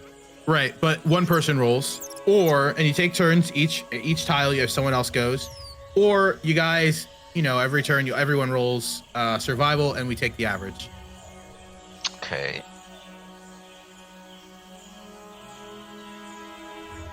I don't know. Well, let's talk about it. Maybe Volo has really good survival. No. No, Will's gonna be guiding you guys. By the way, I made a boo-boo and rolled a d20 in the chat, and I rolled a 3. So DM, the next time, like, you're welcome to factor that in however you want. I'm sorry, guys, I fucked up. I'm not gonna count it at all. It's fine. Okay, all right. We haven't decided what we're doing. I roll a d20, and I got excited to see how I could do that. Let's see. I guess we could do the average survival. Well, what does everyone want to do? I'm a little bit inclined with the survival because it raises the floor of what we can get versus a straight d20, which could end up in a natural 1 or a natural 20, versus ending up at a natural 3 or a 23. This is a moment I'm hoping Yara will sign, because once again, even at level 2, she's got a +6 to survival. Ooh, I was going to say, we have some... Yeah, let's do that. Let's do average of survival, because that +6 is juicy. The average of survival is great. Then, thus, I also want one person, a tile, to roll a 1d8, and that will be your weather indicator. So, why don't we start with Ridley? Give me a 1d8 for the first day.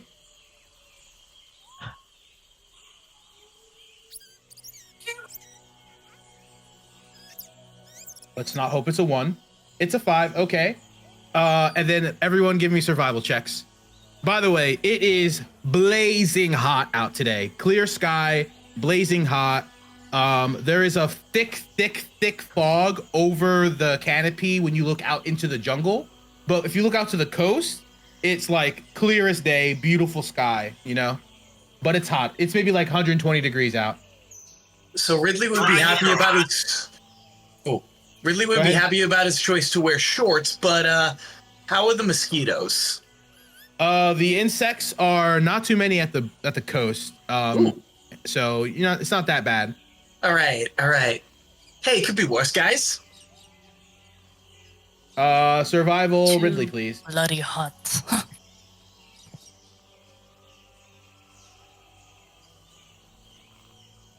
Okay, that's pretty good. It's too bloody hot.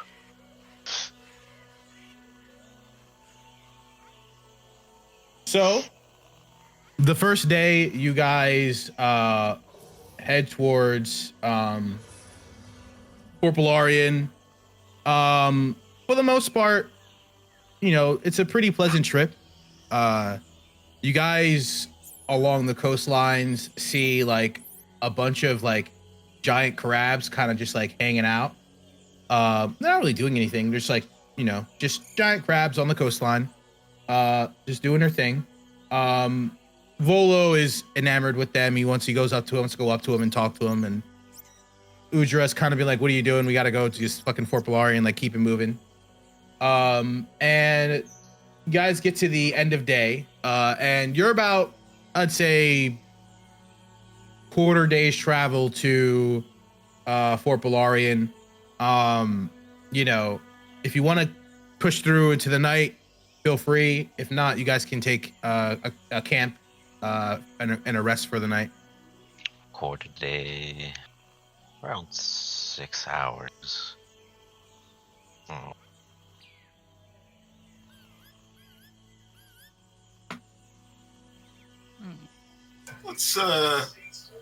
Let's keep ourselves rested or whatever. We can pace ourselves.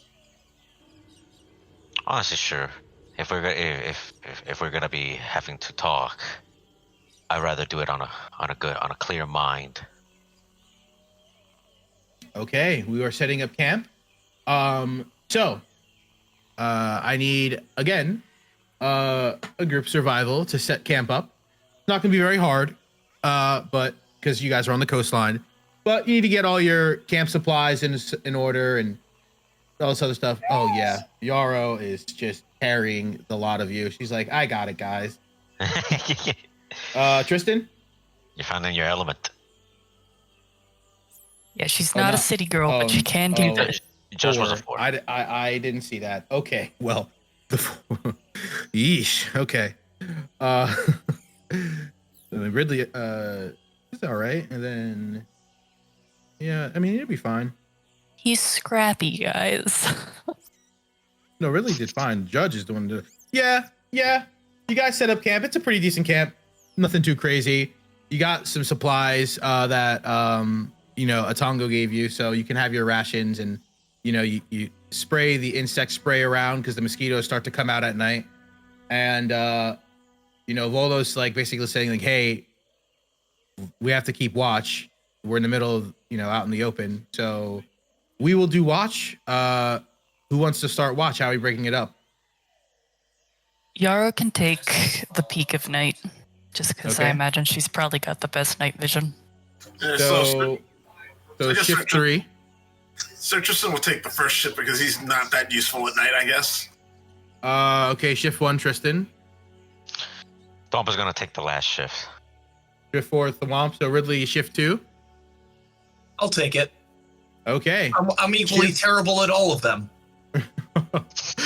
Ridley's like, whatever's good. Just, oh man, I love Ridley. Okay. So, Judge, Tristan, give me a perception check.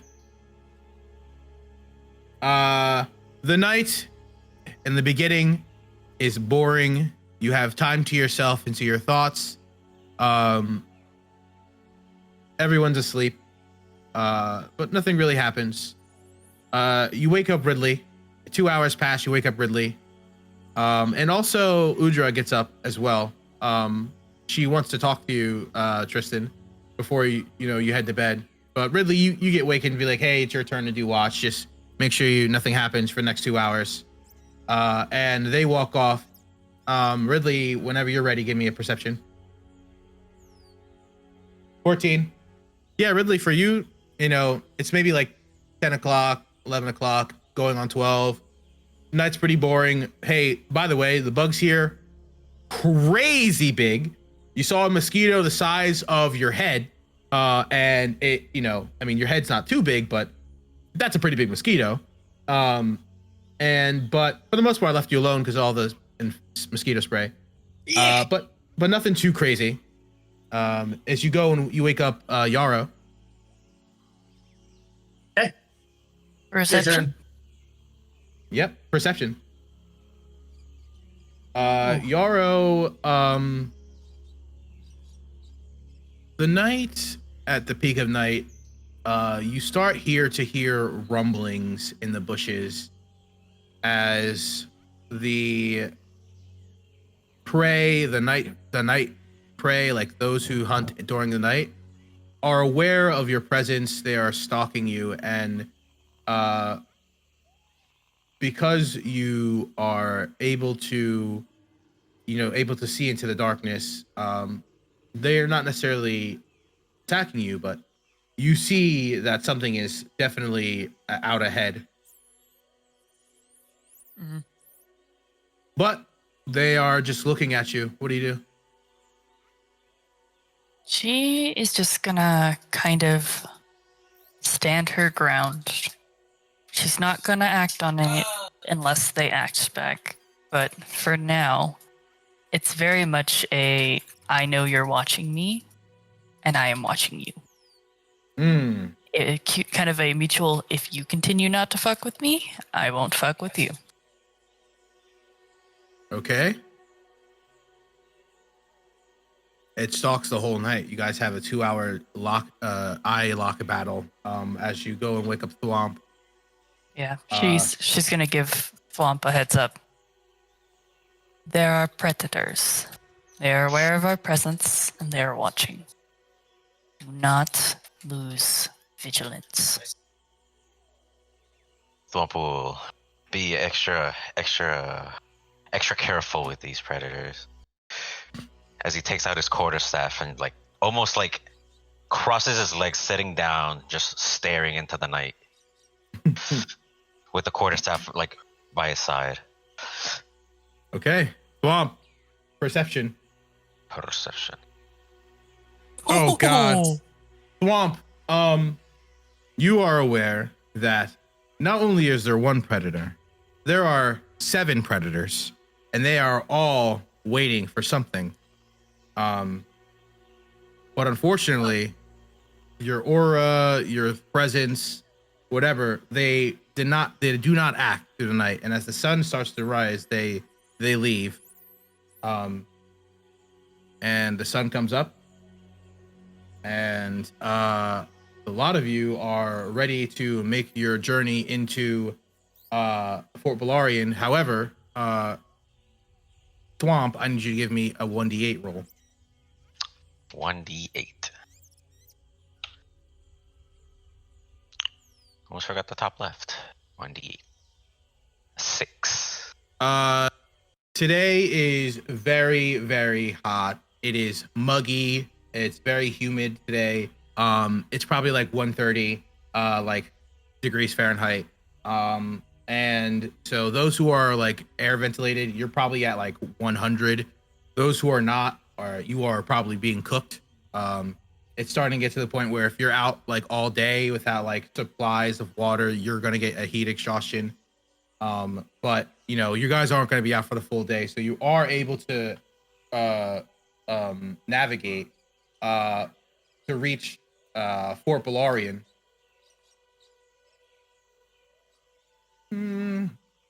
Where's my fort? There we go.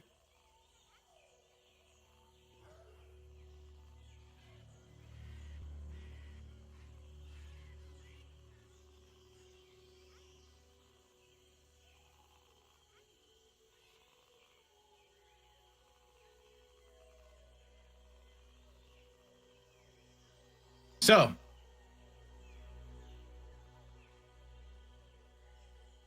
you guys arrive at Fort Beluarian. You see the banners of Boulder's Gate flying. Next to it, you see the banners of the Flaming Fist flying. Below that, you see the Order of the Iron Gauntlet flag flying. The fort itself is massive, atop of a steep hill. You guys are able to look down and see the massive jungle. And I'll get an imagery for you that soon enough. And but you guys are outside the gate. And Volo makes his way to the guards and he goes, "Good morning and good evening to all of you, and though you alike.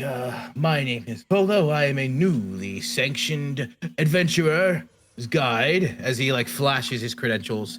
"We are here for a writ of adventure. Let us in promptly." the two flaming fists kind of like look at each other like, all right, buddy, whatever you say, as they step aside and allow for the lot of you to enter the fort. Let's keep it moving. Uldra walks with you. Let's walk with them.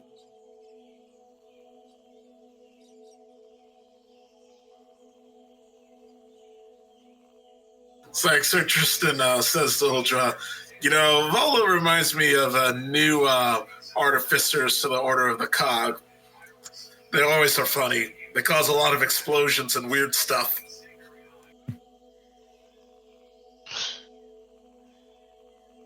All right. And we go. All right. So, welcome to Fort Beluarian.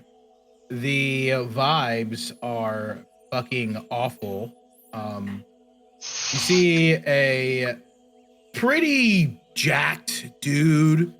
He is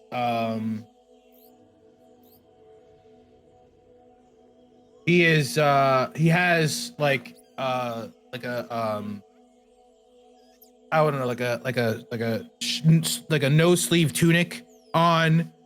He has on his back what looks like a great sword.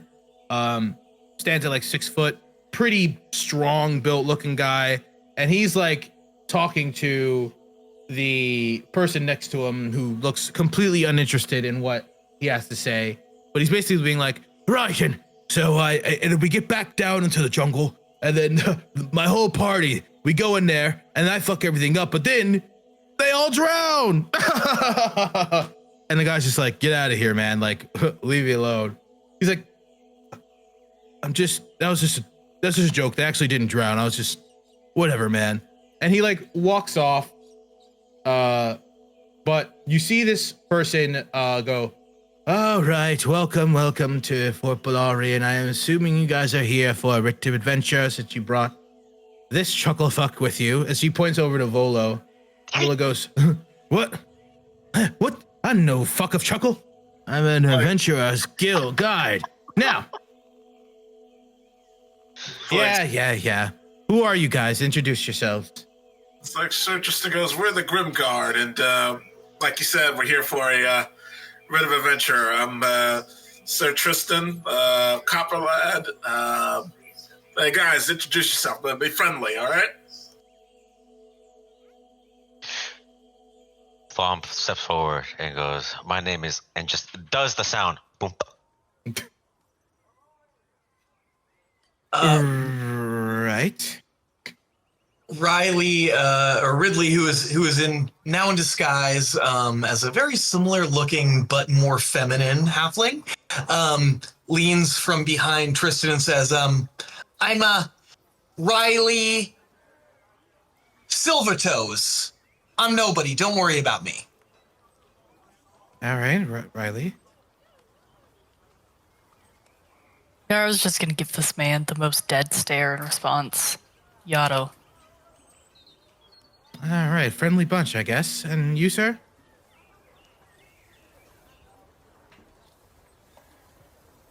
It's like, Tristan? So Tristan already introduced himself. Remember? Oh, did he? Yeah. Oh, okay. He was the first one. So, okay.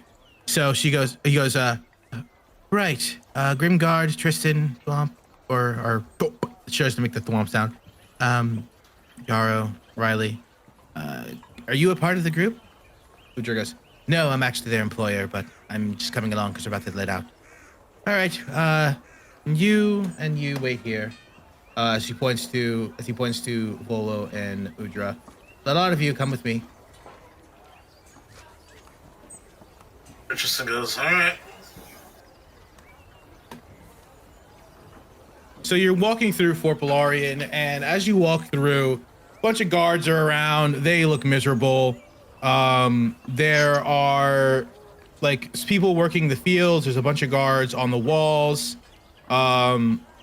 There will look like, workers, or, you're not sure what they are, but they look to be working. Sir Tristan's, looking over at the camp. He's wondering,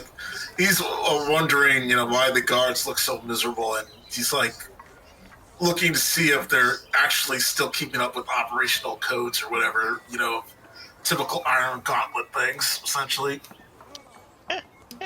Give me an investigation, Tristan, to see if they're keeping up the code.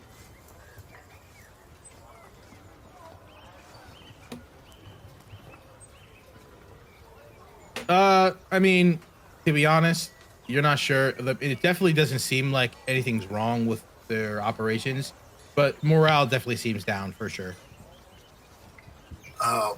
Sir Tristan, as he's walking, he basically says, "Pardon me, I don't mean to be offense, but the men here, they look. The morale doesn't seem. The atmosphere doesn't seem good, like operationally. If it's not too much trouble, well, what's going on?" You asking a random guard, like just chilling right here? Yeah. Yeah. He's asking the guy he's following, essentially. Oh. Okay, so I guess you're following the guy and you're walking and talking thing. Okay. Yeah. The guy's like, so, for the most part, our captain, is, well, frankly, she's depressed and she is upset that no one else likes her and everyone kind of is, sick of what she's doing. She really just complains all the time and doesn't really allow anyone else to do anything that's super fun. We kind of just sit here and maintain what we have to do. So we're kind of bored. I'm a commander myself. Order of the Cog, Iron Gauntlet. You think we could talk? Is she new to the command? Because new commanders often struggle. It's a common thing, really. No, she's not. But we are. I mean, you're gonna meet her anyway. You have to in order to get your writ. So you could task her yourself, I guess. Follow me. All right. Sounds good. Okie dokie. You guys walk through. What is everyone else doing? Because we're about to continue for no one else wants to do anything else. Nothing super particular, but yeah, I was just kind of checking out, like, if these are the people who are regulating, who goes in and out of the jungle. Do they even look like they can survive in the jungle? That's a great question. Give me an insight check. Okay. Insight.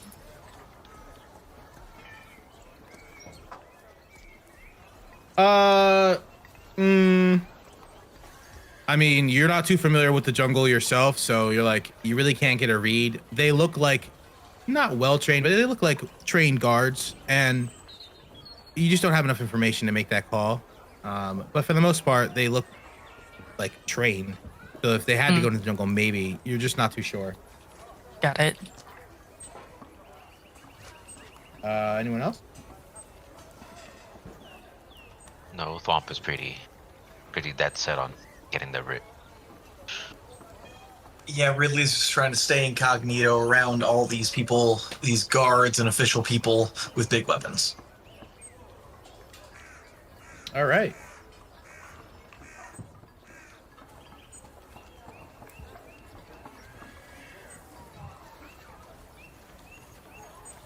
As the party transitions to inside the fort,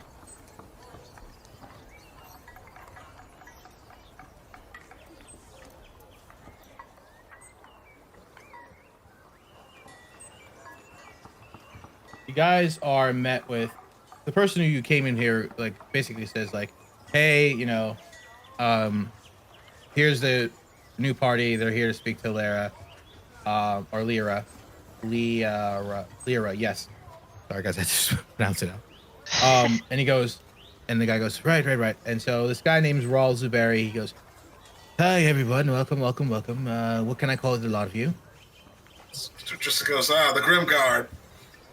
All right, Grim Guard. My name's Raul. Follow me. He leads you to a back room.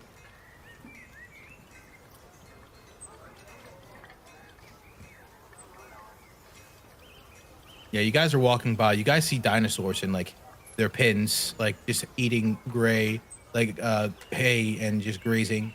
As you guys are walking by, pretty interesting. You know, I don't know if you guys are used to dinosaurs or not. Nope. You Not. guys all walk in. You see this. Get my description in front of me. You see this. 5'8" human. She looks definitely like a commander. She looks like she's like in her mid-40s. Hair starting to gray. She's at a desk. She looks not too happy. She looks like a type of person just doesn't look happy at all in life. And she's at the desk writing. She goes, "Oh, a new party. Hey, welcome. Come on in." Yeah, so it just goes, hey, as from one commander to me, do you mind if I shake your hand? Your name is, Well, my name is Lyra Porter, but it's my name. I go by commander of the 13th subdivision of Order of the Iron Gauntlet, head of the Flaming Fist, Leah Porter. Pleasure to meet you. She stands up. it's like, And so walks Tristan towards goes, you. I'm the sixth division, Order of the Both Cog. of you. Yeah. Order of the Cog. Okay. Yeah. She goes, yes, Tristan Copperclad. Your reputation precedes you, hero. I'm surprised to see you wash upon my division. Yeah, life is strange. He goes to shake her hand. He's like, but you shouldn't sell yourself short. I mean, you're command of Fort Beluarian. It takes commanders a long time to get up to that position. You must have worked hard, right? Let me mention that. Sometimes you could say, yeah, I've worked hard, and I do think that I have, but if I'm going to be honest, I think they moved me down here because they don't like me in the capital because I was a pretty powerful influence, and they just don't like seeing a woman like me succeed, so they sent me here to do this boring nonsense, sending my troops out to die in the just haunted jungle. Ugh! I should be back tell home me about doing it. more. Wait. Sir Tristan's like, wait. Hold on, don't tell me. It's like old bearded guy, doesn't like women or whatever, sent you here? Yeah, well, the former general, yes, before the new guy took over. Oh, man! You would not believe, you're not going to believe this, but before I became the hero or whatever, I used to work for that guy, and let me tell you, whenever a woman spoke back to him, he would get beat red. Let me tell you, that guy had marriage problems. That's why he hates women. Riley chimes honestly, in. that makes sense. I hear you, sister. Looks over It's at like- Riley and he nods her head. It's like, yeah, no, it's not you. He has a lot of personal baggage. So, yeah, no, the littlest things would set him off. Don't get me started on how many times he put me in the doghouse. So, Well, either way, now I'm sent here, and all my men sent here, and now I'm here bored, and this place sucks. And that's why, I guess you guys are for here. Tristan, since you're here, you can take this. She just gives you the writ of adventure. Don't worry about the markup. For now, the first one's on me. I'm happy to see someone of importance here. Maybe you can help me get this place together. yeah, sure. Why don't you bring me your files and we can go through them? Yeah, no, I'm not gonna do that, Tristan. I'm just giving you your writ. By the way, if you guys need some money, you guys look like a pretty new party. Grim Guard, you're calling yourselves. That's what my foreman told me. Yes, absolutely. Yeah, Tristan, have a seat. She as you sit down on the table. So, there are some ghouls that are plaguing the jungle to the west, heading down the river to Camp Righteous. If you guys kill some ghouls, I'll pay you 20 gold ghoul head. So make sure if you're out there and you get some ghouls, get them now for me. All of my men go out there and, let's just say Some of them don't come back. They don't come back. Yeah. How?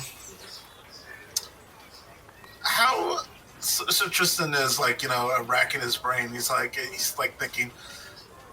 In your opinion, is there any way you think you could, other than hiring adventurers, of course, is there any way to increase the survival rate of your men? Like, do you think of it? Can you think of anything essentially? Because I might be able to give some pointers. This jungle is unruly, and the task by the order of the Iron Gauntlet to conquer it is nothing but mere colonialism and stupidity. But thus, I am in a position of which I am, and so I must adhere to what I'm told to do. It's like, sure, but I mean, that's military life. We're always given bullshit missions, but like I always figure, My good sir, why don't you head into the jungle and see what it's like? I've had men tell me there have been Tyrannosaurus Rex that have been looked like they were from the beyond.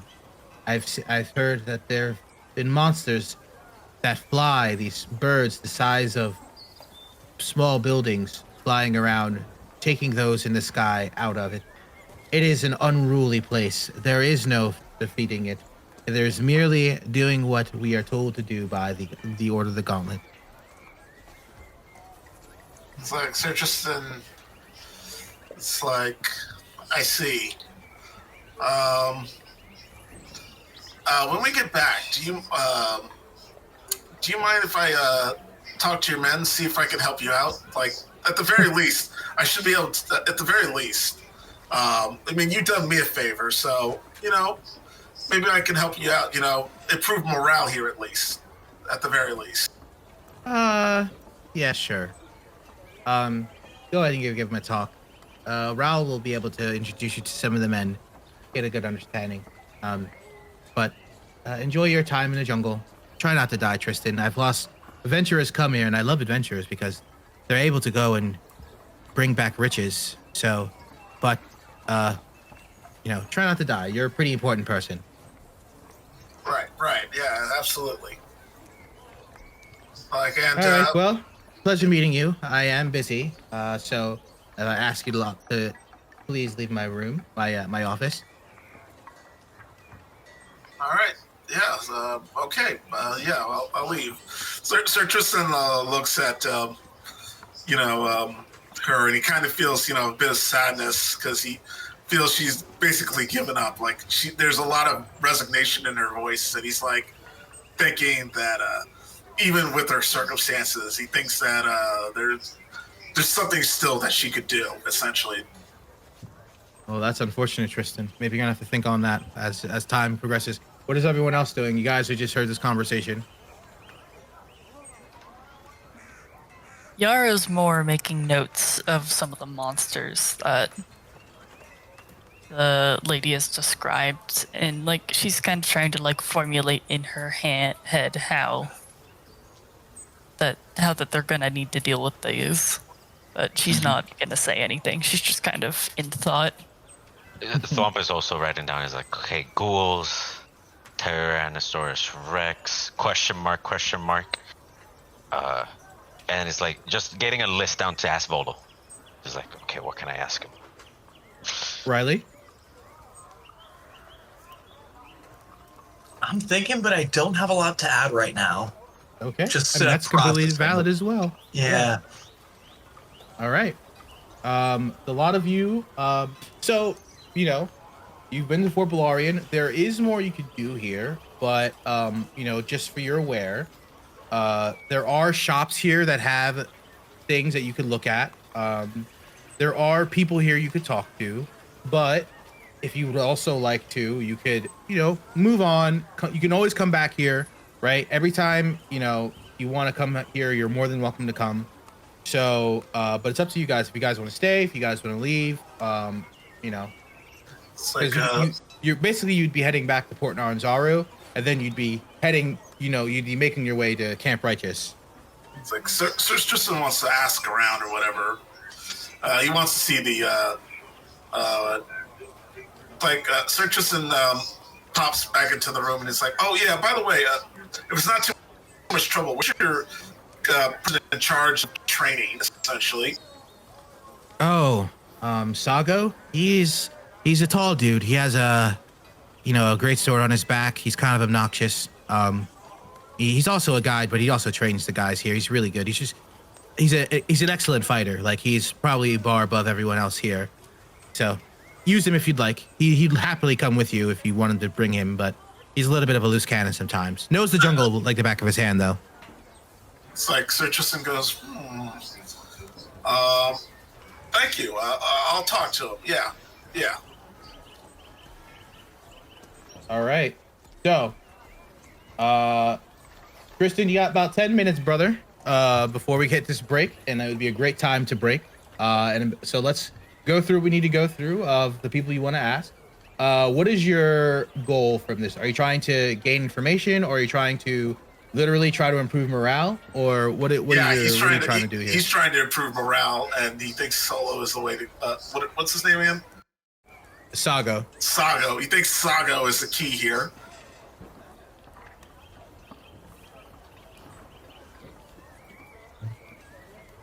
Actually, Riley does have one thing to throw in, and would like to kind of ask around about what they know of sightings of giant sea monsters. Okay. Sure. Riley, you can do that.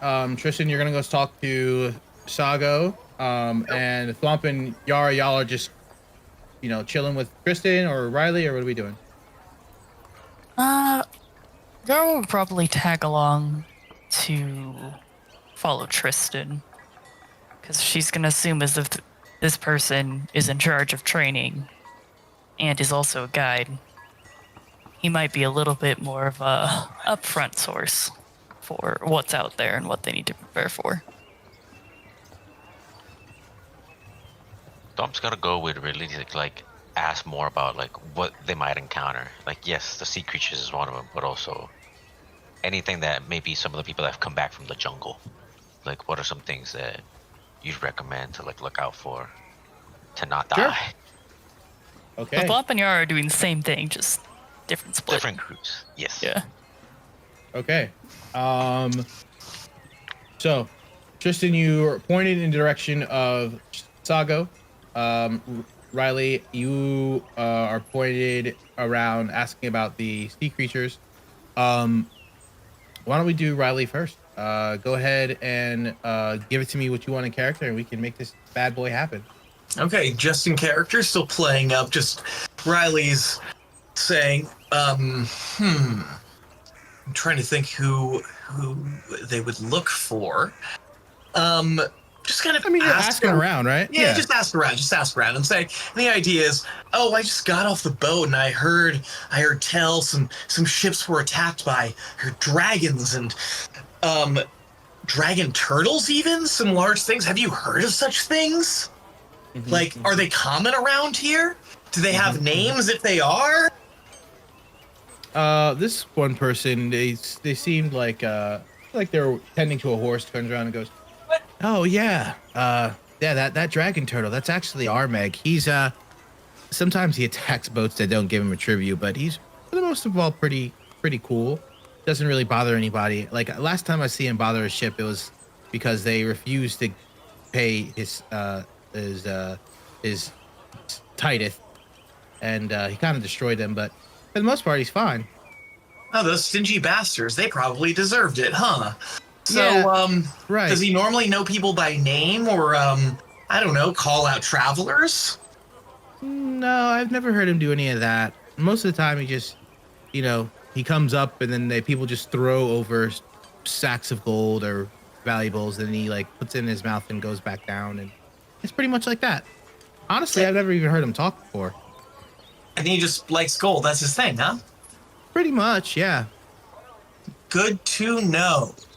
Note to self, get gold. That's it. Oh, okay. All right. And then, they turn back around. Go on. Damn. I feel kind of awkward having to ask him again when I was right there. I go up to them. He's like, sorry to bother you one more time, but Huh? Oh yeah, what's up?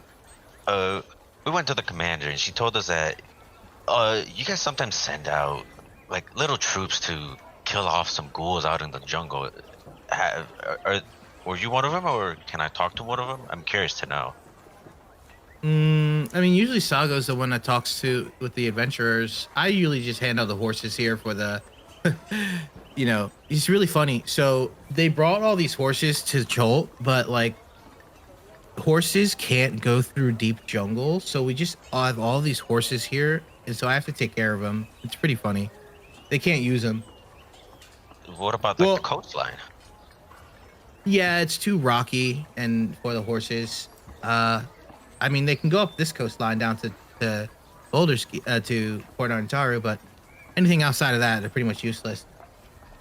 Is there any other methods of travel that you all use? I see that y'all have a few, y'all call them, I'm kind of fresh off the boat as well, but T-Rexes, dinosaurs, I'm not familiar.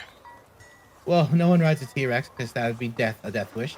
But there are some type of there's some dinos that are equipped to handle the coastline of the jungle. I want to say Triceratops is the one of the three horned dinosaur. That is correct. The Triceratops are great for the coastline. They're pretty heavy, and so they can surprisingly swim pretty well too. So they are good in the river, but they're 500 gold, the Triceratops, and usually the guy doesn't rent them out to adventurers unless they're like pretty well established. Outside of that, there's you can travel by canoe, or you can hire a boat. Some adventurers like to get on the boat and they like to go to the far side of the peninsula and try to enter from that side instead of going through the way through out of Port Antaru. Because there's other ports, but if you do that, be careful because sometimes there's pirates and stuff. Actually, there's a pirate bay called Jacoro's Bay. Actually, one of the adventurers, this guy came in here. He's like a blonde-haired dude. He actually went out and went to Jacoro Bay one time and with his party, but no one's seen him. It's been like, I don't know, like 3-4 months. Oh, that doesn't sound very good. Yeah, it sucked. Damn. All right, but so if I want to know any more info about what we might encounter out there, I'm gonna have to talk to Sago. Yeah, he's out there a lot. I kind of just tend to these horses, and they point, and there's like 20 horses, and I don't know if you guys know anything about like stalls or like horse care. It's like a full stall of horses, and they're all bored as shit because they have nowhere to run, and so they're just unruly horses. And so that's like I have to do some clipping, and like they get like some not shears, but because usually clippers use like barber clippers, but they have like shears to like start cutting down the mane and making sure that their mane is like, nice and for the commanders and stuff like that. So it's like I have some work to do, so I'll get back. All right, thank you for your time. Bye-bye. All right, 500 gold pieces a pop for the Triceratops. We're gonna cut to Sago, Tristan, and Yarrow. Tristan, you approach Sago. He is chilling. He's looking at some guys working in the fields. He's just yapping to them, just talking about his stories. Yarrow, you're behind him. What do you do? So just goes, hey, I heard you're quite the adventurer, quite the guide. Your name is Sago? Sago turns around. Oh, that's right. My name's Sago, and I'm Sago the Butcher. Pleasure to meet you.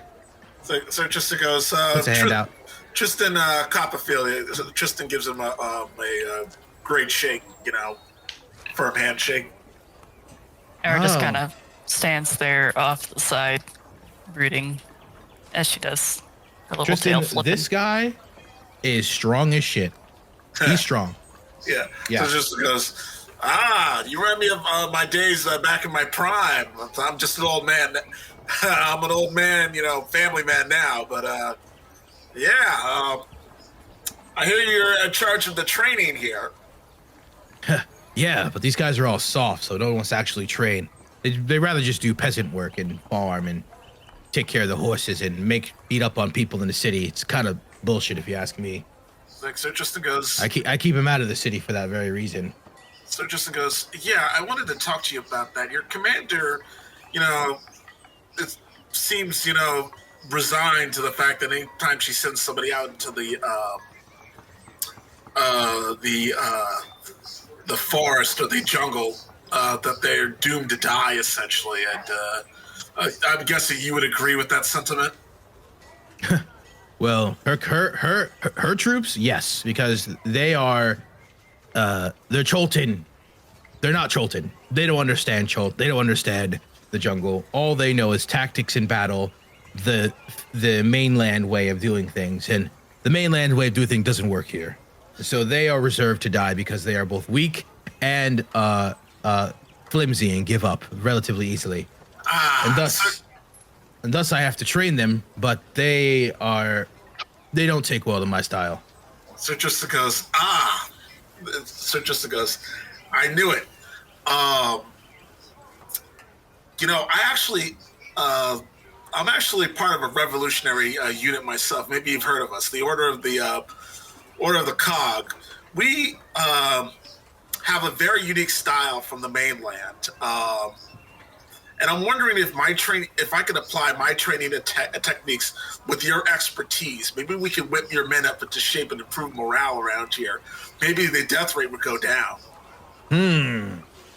See, that's kind of interesting, but I'm more of the get into the middle of the fight. Basically, how I train them is I take them all out into the jungle and we fight and get them stronger.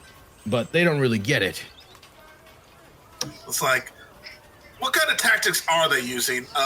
I'm guessing they're using the standard, let me see if I remember this correctly, because it's been a while since I've used these techniques myself. The Order of the Cog basically threw out the rule book on how to fight, much akin to you guys, and it's been a while since I learned to use the old ways, but essentially line up tactics, Correct, shout yes. commands, yeah.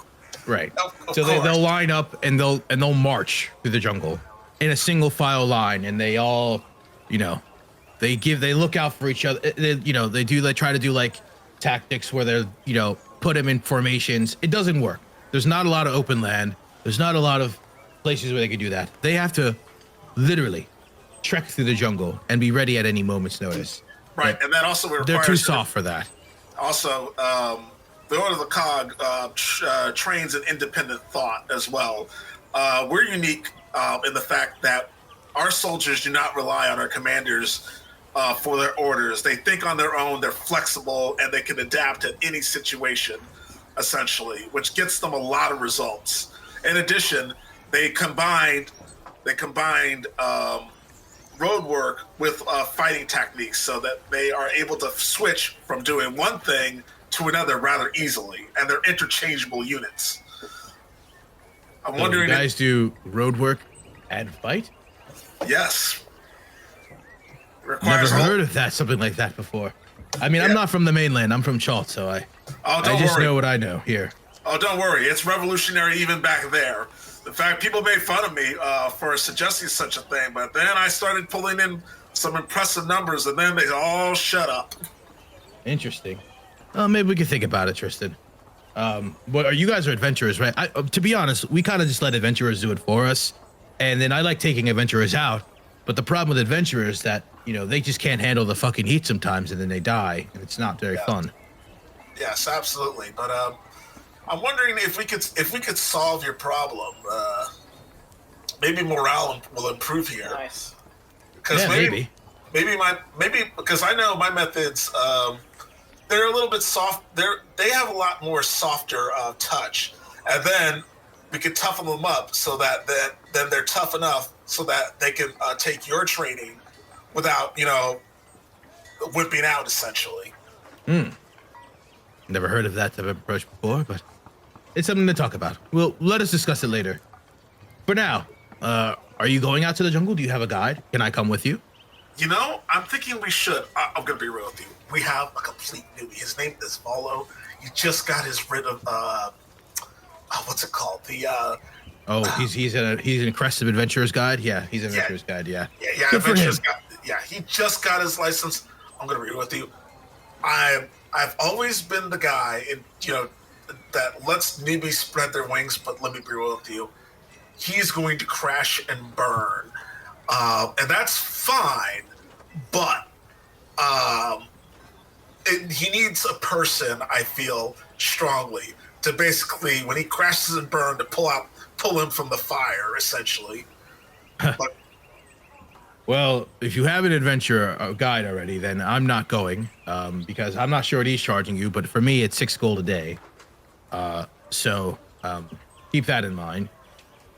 Maybe when you're done with him and you want to come back as someone who knows what they're doing, come talk to me. all right. Yeah, sure. And let us take a break. It is 5:05. We'll do a 10-minute, and then we will wrap up the session of going back through the jungle.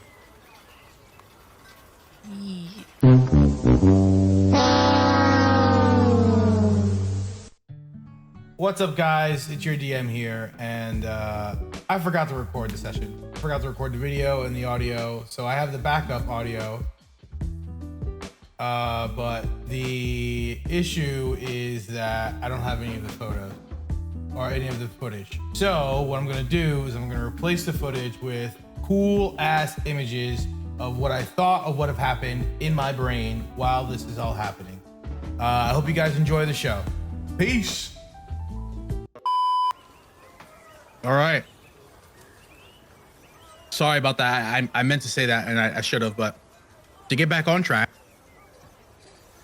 a lot of you meet up. You have your Rid of Adventure. You have, you had that conversation with Shogo. He said, come back and we'll talk. You're with Volo. You're with Udra. Are you guys heading back out? We're heading on to the adventure to head to Camp Righteous.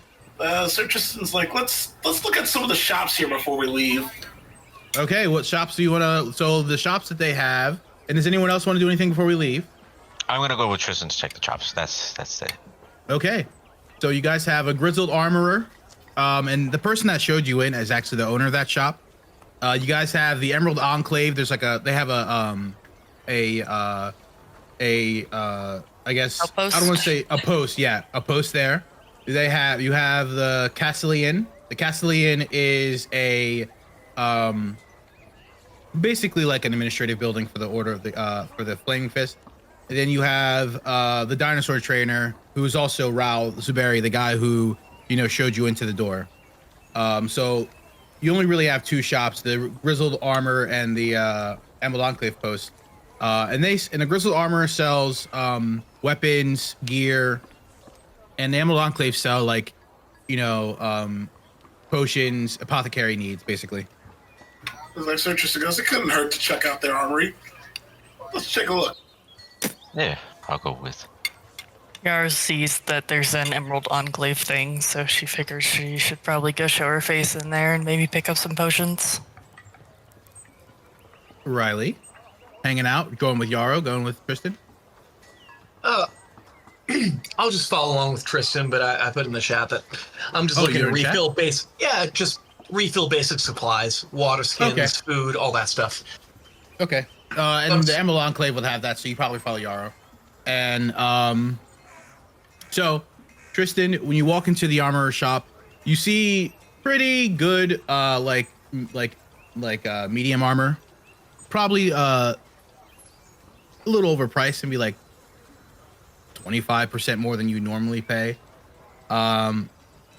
They have weapons. They have swords that are pretty good, like really nice swords. They have a really, really nice great axe.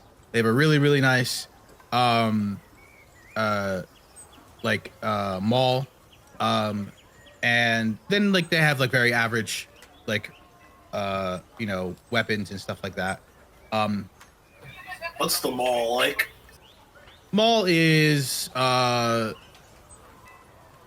standard steel. It has pretty decent craftsmanship. Definitely looks like it's from Waterdeep, like standard.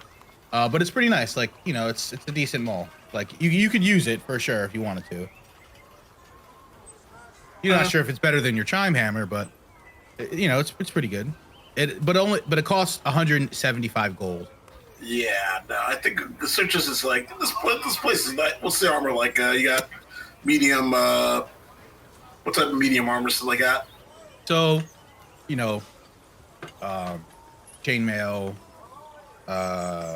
whatever other medium armor stuff they usually have, leather. I believe studded leather, that type of stuff. Oh no, chainmail's heavy. I'm sorry, a chain shirt, scale mail, breastplate. You know, they're all pretty okay. It's nothing too crazy, but they're just way like. Usually you're like, okay, chainmail shirt, 50 gold pieces. This one is like 80 gold pieces for some reason. Like Sir Chester goes, that's quite the markup. I'm guessing it's due to the convenience and lots of trade through here, I'm guessing. You wouldn't necessarily know, but the person at the desk seems pretty adamant that these are the prices, because, you know, whatever they're paying for. But yeah, you know, it's a pretty standard shop. If you wanted to get something, you definitely could. Thwomp, you sing around, you don't see anything necessarily that you would like. However, you do happen across a set of what looks like nunchucks, basically. They're wooden. They're like 35 gold.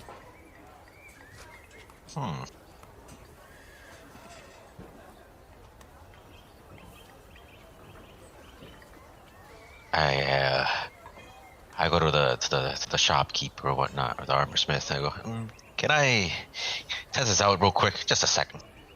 Okay. So I just like try to get a feel for them. It's like some of the other people back in the monastery used to have some of these. Never really got to try much of them. So when you pick them up, their properties are light, and like you would definitely need finesse to use them. They are a martial weapon. Definitely simple. I mean, well, no, not simple. They require finesse.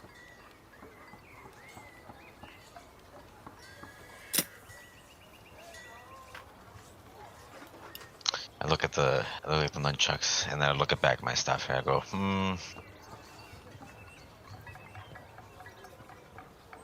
doesn't.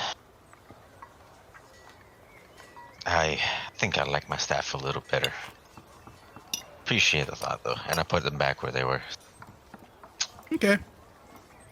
Shop owner's like, you guys want anything? If not, you know, peruse. But I'll be sitting here. Like Sir Chester goes, I don't see anything here that's particularly catching my interest. All right. Well, you know. So just goes, let's go to the Emerald Enclave, see if they have potions. Yeah, Right. I was. The two of you go towards the Enclave post. You see Yarrow and Riley there, and Yarrow, Riley, you guys, this Emerald Enclave person, basically, you know, means for wares for sale or trade. They got a couple of healing potions, not as good as the one that Derek made. I mean, that Kalen made, to be honest, but they're unfortunately 50 gold pieces a pop. They have some repellent, some insect repellent for 10 gold pieces a pop. They have water, canteens and stuff. Those are like 50 silver a piece. They also are, you know, happy to see new adventurers talking about the how the forest is, the jungle needs to be saved from the plight of man and how they've been cursed.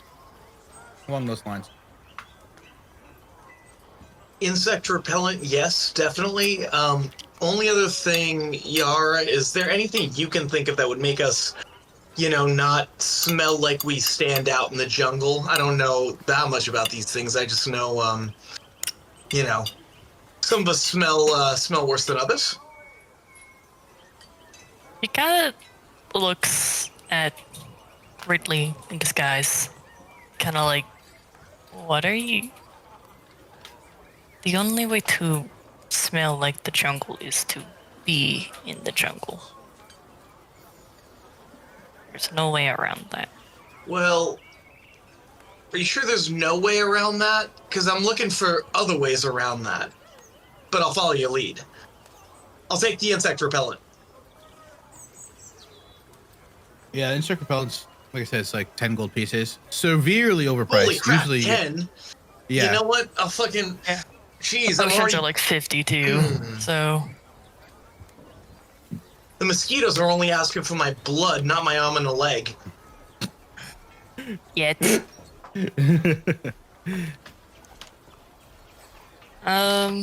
She's kind of a little disappointed with their wares. She's not...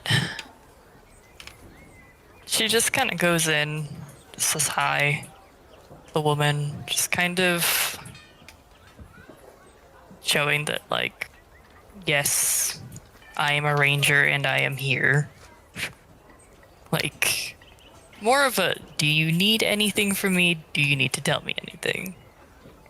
Not so much of a... If you introduce yourself in the way that is like, you know, hey, I have connections with the Emerald Enclave, then yeah, she definitely would like to talk to you. But if you're just coming in as a passerby, a customer, like, hey, I'm a ranger, I'm here. If you need anything, let me know. She'll probably be like, nah, I mean, if you find any plants or whatever, you know, come by, we maybe talk about trade. But outside of that, I'm good, you know. Yeah, so she definitely goes, okay, supplies here, overpriced. We'll just restock in the port. But she does pull her letter from the Enclave out and put it on the table. She doesn't say anything. She just puts it down for the woman to read. The woman looks down at the letter, like it's all like folded over and been read multiple times. Be like, oh, you're a part of the Enclave. Well, listen here. As she starts to explain to you on how she has no proof of this, but she thinks that there is some interference happening with the magic with the gods, and a lot of the forest, and because of that, a lot of the forest is getting hit with a disruption from the Shadowfell, and thus this place has been cursed with insane amounts of undead.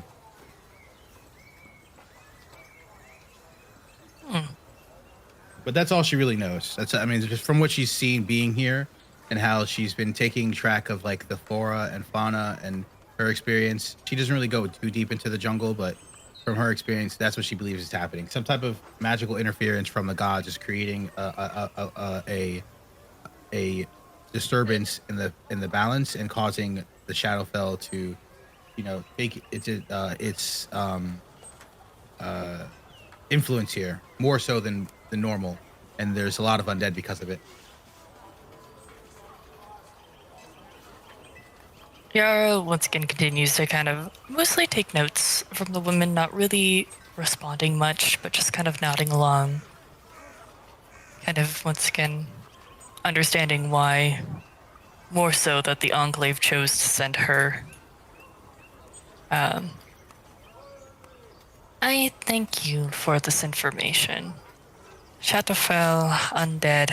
Is there anything else you can tell me about this, especially the fauna or flora, as you were talking about? I'm a little worried about our guide. She says the flora, which I believe are flowers, right? Yes. Are highly magical. So be careful of things that might be poisonous. They might be very poisonous. That's really all she knows from her extent. She hasn't gone too deep, but she's noticed that the abundance of magic within these things are higher than normal. She's not sure why. The fauna, the animals have adapted to it, and so there are a lot of aberrations happening to a lot of the creatures in the jungle, making them some of them unable to be used for cattle. Okay. That's what she's got. She gives the woman a small bow, takes her letter back. I thank you greatly for this information. May our paths cross again? Yeah, I mean, you turn back, your party's with you. What are you guys doing? Oh, Six Interesting goes, before we leave, I think we should compare notes. You guys learn anything? I learned personally that the guards here, as I suspected, are mainly trying to apply their techniques they learned from the Baldur's Gate and the Standard to the jungle, and it's not working out. That's why they have the high death rate, essentially. I also found a guide that may join us, but he's a lot more expensive. He's 6 gold pieces a night, essentially. So if Volo doesn't work out, I think he will. But if he doesn't, we can always have him as a backup. But we'll have to. I think we'll use him for deep exploration. Anybody have anything else? Well, apparently, if we were thinking of any sort of faster transportation, we can't use horses. The horses, they just don't work out here in the jungle. Apparently, they tried, and they have a bunch there that are just there. Can't really use them, unfortunately. Kind of feel bad for them. But one thing that they do use is what's it called? Triceratops? Yeah. But they're 500 gold a pop. So yeah, definitely a very expensive bit to get that sort of transportation. But they work. Just as a thought. Also, apparently, it was they pointed me towards like this area called like Jahaka's. I couldn't really Jahaka's Bay. Jahaka's Bay. I don't know if you know that. I thought you were saying that in character or not. I'm sorry. I should have said that. Oh no, you're good. I completely butchered the way that it's spelled. Jahaka's Bay. It was a little pirate bay. Out of character. I couldn't really hear that well because I was writing it down. What was the pirate bay exactly for? Because there was a lot of pirates on the outer coast. Yeah, and so basically the lady said there was a adventurer group that came in here about 4 months ago, blonde-haired dude. And they haven't seen him since, and they haven't been there since. They were actually heading out. They rented a boat and headed out towards Jahaka's Bay. That was the last. Oh, okay. Then okay, I got that right. Thank you. Yeah. There was a group, apparently just like us. With this blonde guy. That was leading them, but it was 4 months ago. I don't know. Sir Tristan's ears perk up at that, and he goes, "Blonde hair." Yeah, that's all they told me. It wasn't any specific description, just blonde hair. And they went to Jahaka's Bay. Apparently, it's a pirate bay. Sir Tristan goes, and that was the last place that they were seen. Sir Tristan goes, "We're going to have to head there because if that's the person I think it is, then that's that place I must go to." I'm guessing you know this blonde-haired fella. Yeah, I'll discuss it later when private. All right. But yeah, I'll put that on your radar. Well, Tristan, usually you're a little bit more loose with your lips. Why don't you tell us a little bit, just for now, just a little teaser, please? As he takes out his notebook. And Tristan goes, "And yeah, your lips are even looser." It's like, contrary to popular belief, I actually know how to keep operational security, and well, this is need to know. Trust me on that. Ah, fine. Udrich is like, "Can we go? We're losing daylight here." Yeah, so Tristan goes, "Yeah, let's go." Yarrow nods, and she's like, I'll explain more as we walk. Ridley, did you want to add anything before we head out? I'm sorry, who? Riley or Ridley? Oh, okay. I don't know which one you are. Nah, not really. Just tagging along. Okay. I feel content. Like Sir Tristan's thinking that he might have just found Seth's last known location. Yeah. Sir Tristan might be spot on. Who knows? Let's see what happens. But for now, you're a little bit occupied. Yeah. I guess Yarrow, as they're starting to head back on the way to the port, so talking to the woman at the Enclave, she hasn't gone in too far, but according to her beliefs, the magic in this land is heavily interfered by the Shadowfell. Therefore, making all these undead and monstrosities and aberrations of the normal fauna and flora, which is probably going to be a bit of a problem. Additionally, there is flora's highly magical and mostly poisonous. Don't eat the plants / berry. Yes, be very careful. Though we should also keep an eye out for any of those blooms that Caitlin showed us. Oh yeah, what was Especially it? if they want to charge $50 at the Enclave for a healing potion. Yeah, that sounds like extortion to me. How did they look like? Blue? A blue, bell-shaped bud. She kind of like makes a little motion, kind of describing the shape of the flower. When you make the motion, unfortunately, it looks like a tulip. You would describe it like it looks like a blue tulip almost, like that, like coupling, so kind of like a tulip. Yeah. But blue, bright blue, like super blue. Yes. Very, very blue. What do they call them? You have tulip. Tulip, I think, is what they mostly call them around the Baldur's Gate area. Looks like that, almost. All right. For those who don't know what a tulip looks like, I'll put it in chat. Not questioning anyone's intelligence, just making sure everyone knows. Someone Photoshop it really, really, really blue. Do you want me to? You'll Is get that a the thumbs one up that- from me. Is that the one that Donkey was looking for? You know? Donkey and Shrek? Yeah. Oh my God. That's Is a that- deep cut. Yeah, you hit me with a deep cut. I was not ready for that one, brother. What other donkeys do you know, man?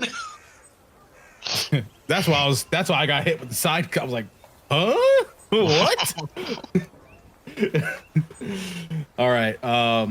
So we're gonna head out into the jungle one more time, and we're gonna have one more jungle session, and then we'll end the session back in Port Naranzaru, unless you guys do something crazy.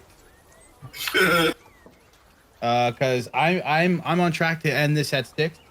I know you guys have other things to do, so and we're making excellent timing for me for what I want to do, towards the end of the session. So if you guys are cool with the 6 o'clock stop, I'm down. But if you guys want to get into it and go a little longer, I'm also down. Okay. Let's see where we Good are. for 6 o'clock, probably. Yeah, but 6 o'clock, we'll see how things go. Okay. All Well, right.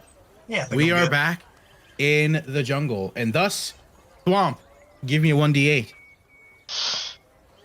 1d8. A 3. It's a 3. Well, today is rainy, and it's not too rainy, but it is rainy enough where you guys are going to be soaked all day. Everyone who has like cooling line armor or cooling line things, you're pretty cold. Swamp, you still feel like the magical effect that you have on your cloak due to the rain is now like gone. So you don't know why, you maybe have to think about it more. But right now it's raining. I don't feel cool anymore. All right. Survival checks, everyone. Survival. Very nice, Ridley. Very nice, Yarrow. I love these macros. Oh boy. 3. Well, Tristan's not the survivalist, so.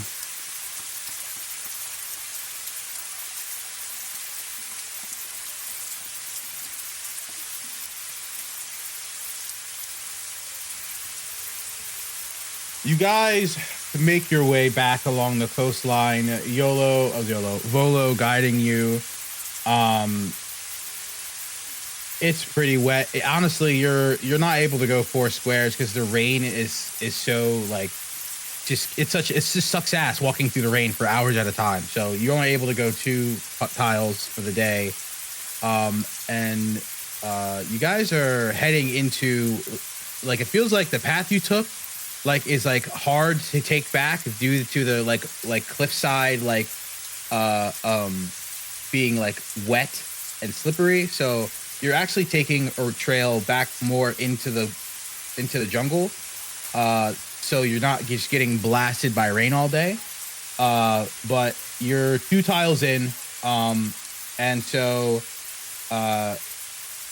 for you to take a long rest here, you are not going to get the full effects of a long rest until you guys get like tents or stuff, which you don't have.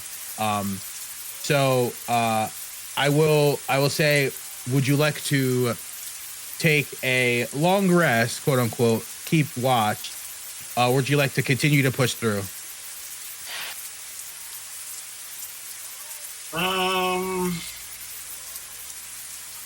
Let's see. I guess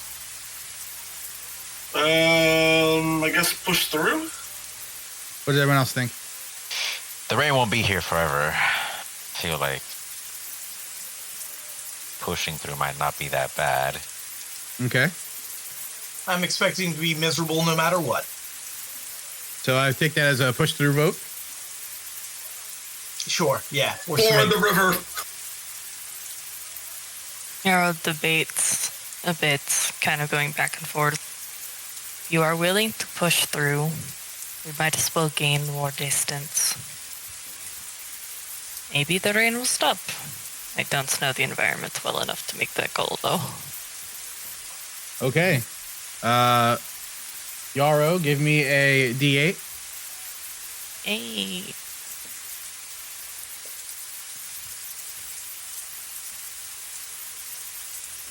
Here you go. No. There it goes. Yeah, so the rain definitely dries up through the middle of the night. And because of that, it's really moist outside. And because it's really moist outside today, it's starting to reach the morning. You guys are pretty tired. You're about to take a level of exhaustion. It is blazing hot out. It is like 150 degrees Fahrenheit, and it is muggy as all hell. It is hard to breathe. Those who had the cool line armor, it's still wet, so right now you're not getting the benefits until it dries. Same with you, Thwomp. Your cloak is wet, and so it's not going to get the benefit till it dries. So you guys are cooking right now. I need you to give me Constitution saving throws, everybody. Damn. Boy. Oh my god. Oh my. 1 second, I'll look at you guys in a moment. Oh no. Hell yeah.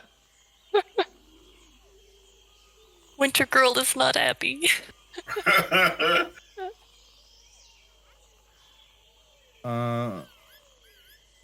Here it is.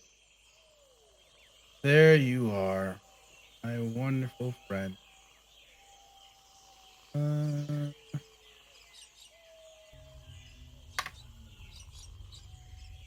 Oops, wrong one. Wrong jungle. I have to do this one. Yeah, so you guys are like getting Oh, good lord.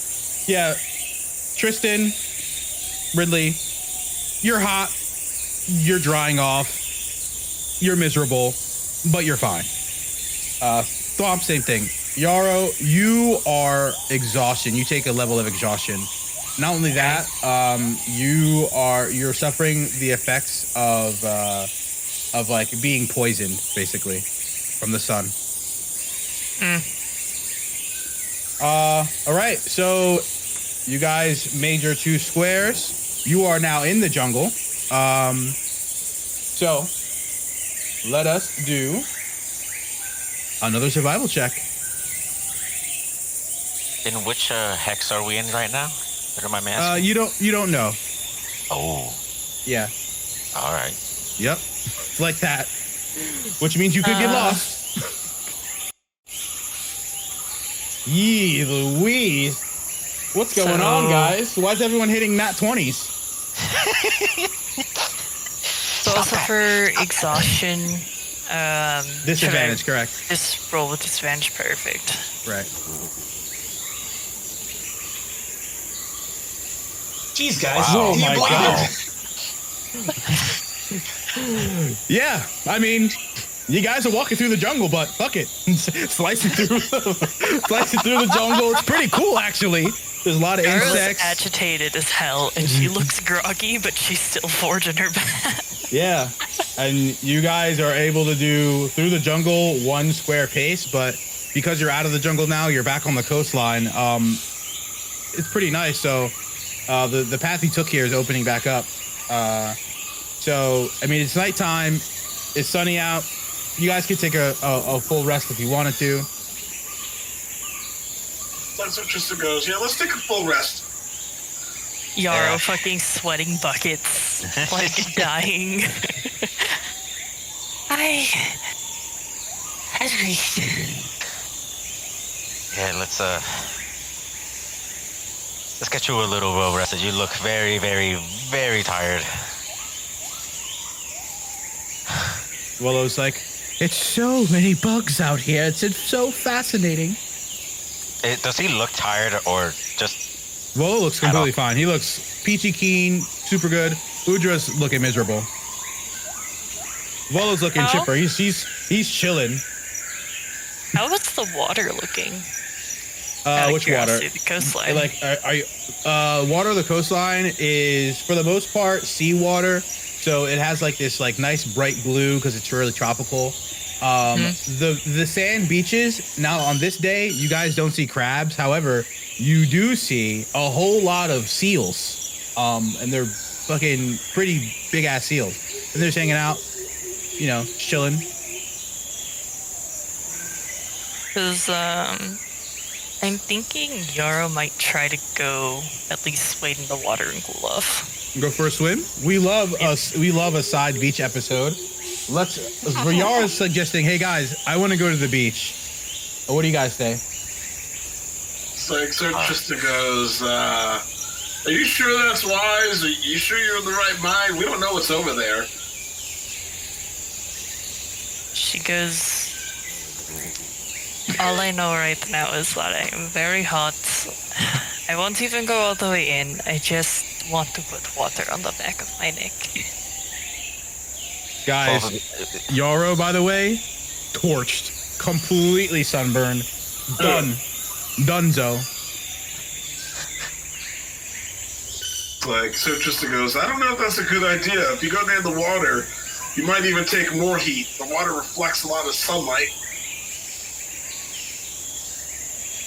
Ridley wants to avoid going near the ocean at night. Yeah. Well, it's not night yet. It's sunset. It's becoming night, but it's still very hot. And you guys are, done traveling. So she wants to go down to the beach. You guys will feel free to join her. Red or Yarrow, you can go by yourself if you want. So Tristan's gonna follow Yarrow. He's like, this is a bad idea, but I'll follow you.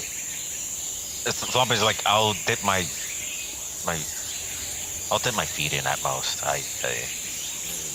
That's it. Yeah. She will still paddle down to the edge of the water, but she's definitely on alert. Like, She doesn't feel great, but she knows that doing anything too stupid isn't going to work out well, but she would really like to be in that water.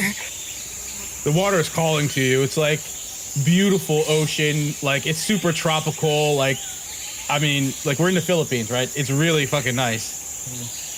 Ocean, white sands. It's sick. Yeah. And you're a tourist, and you're like, oh my goodness.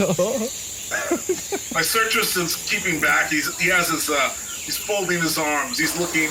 He's not even going to go in the water. He's just looking around. Last thing Ridley remembers saying is, I don't want to get anywhere near the ocean. And then suddenly he realizes he's been standing at the ocean, at the edge of the waves, just staring into the blackness while his friends swim a couple hundred feet away. Ridley is just staring dead-eyed out into the ocean. Yarrow, you're in the water. Tristan's still on the beach. He's not going in the water.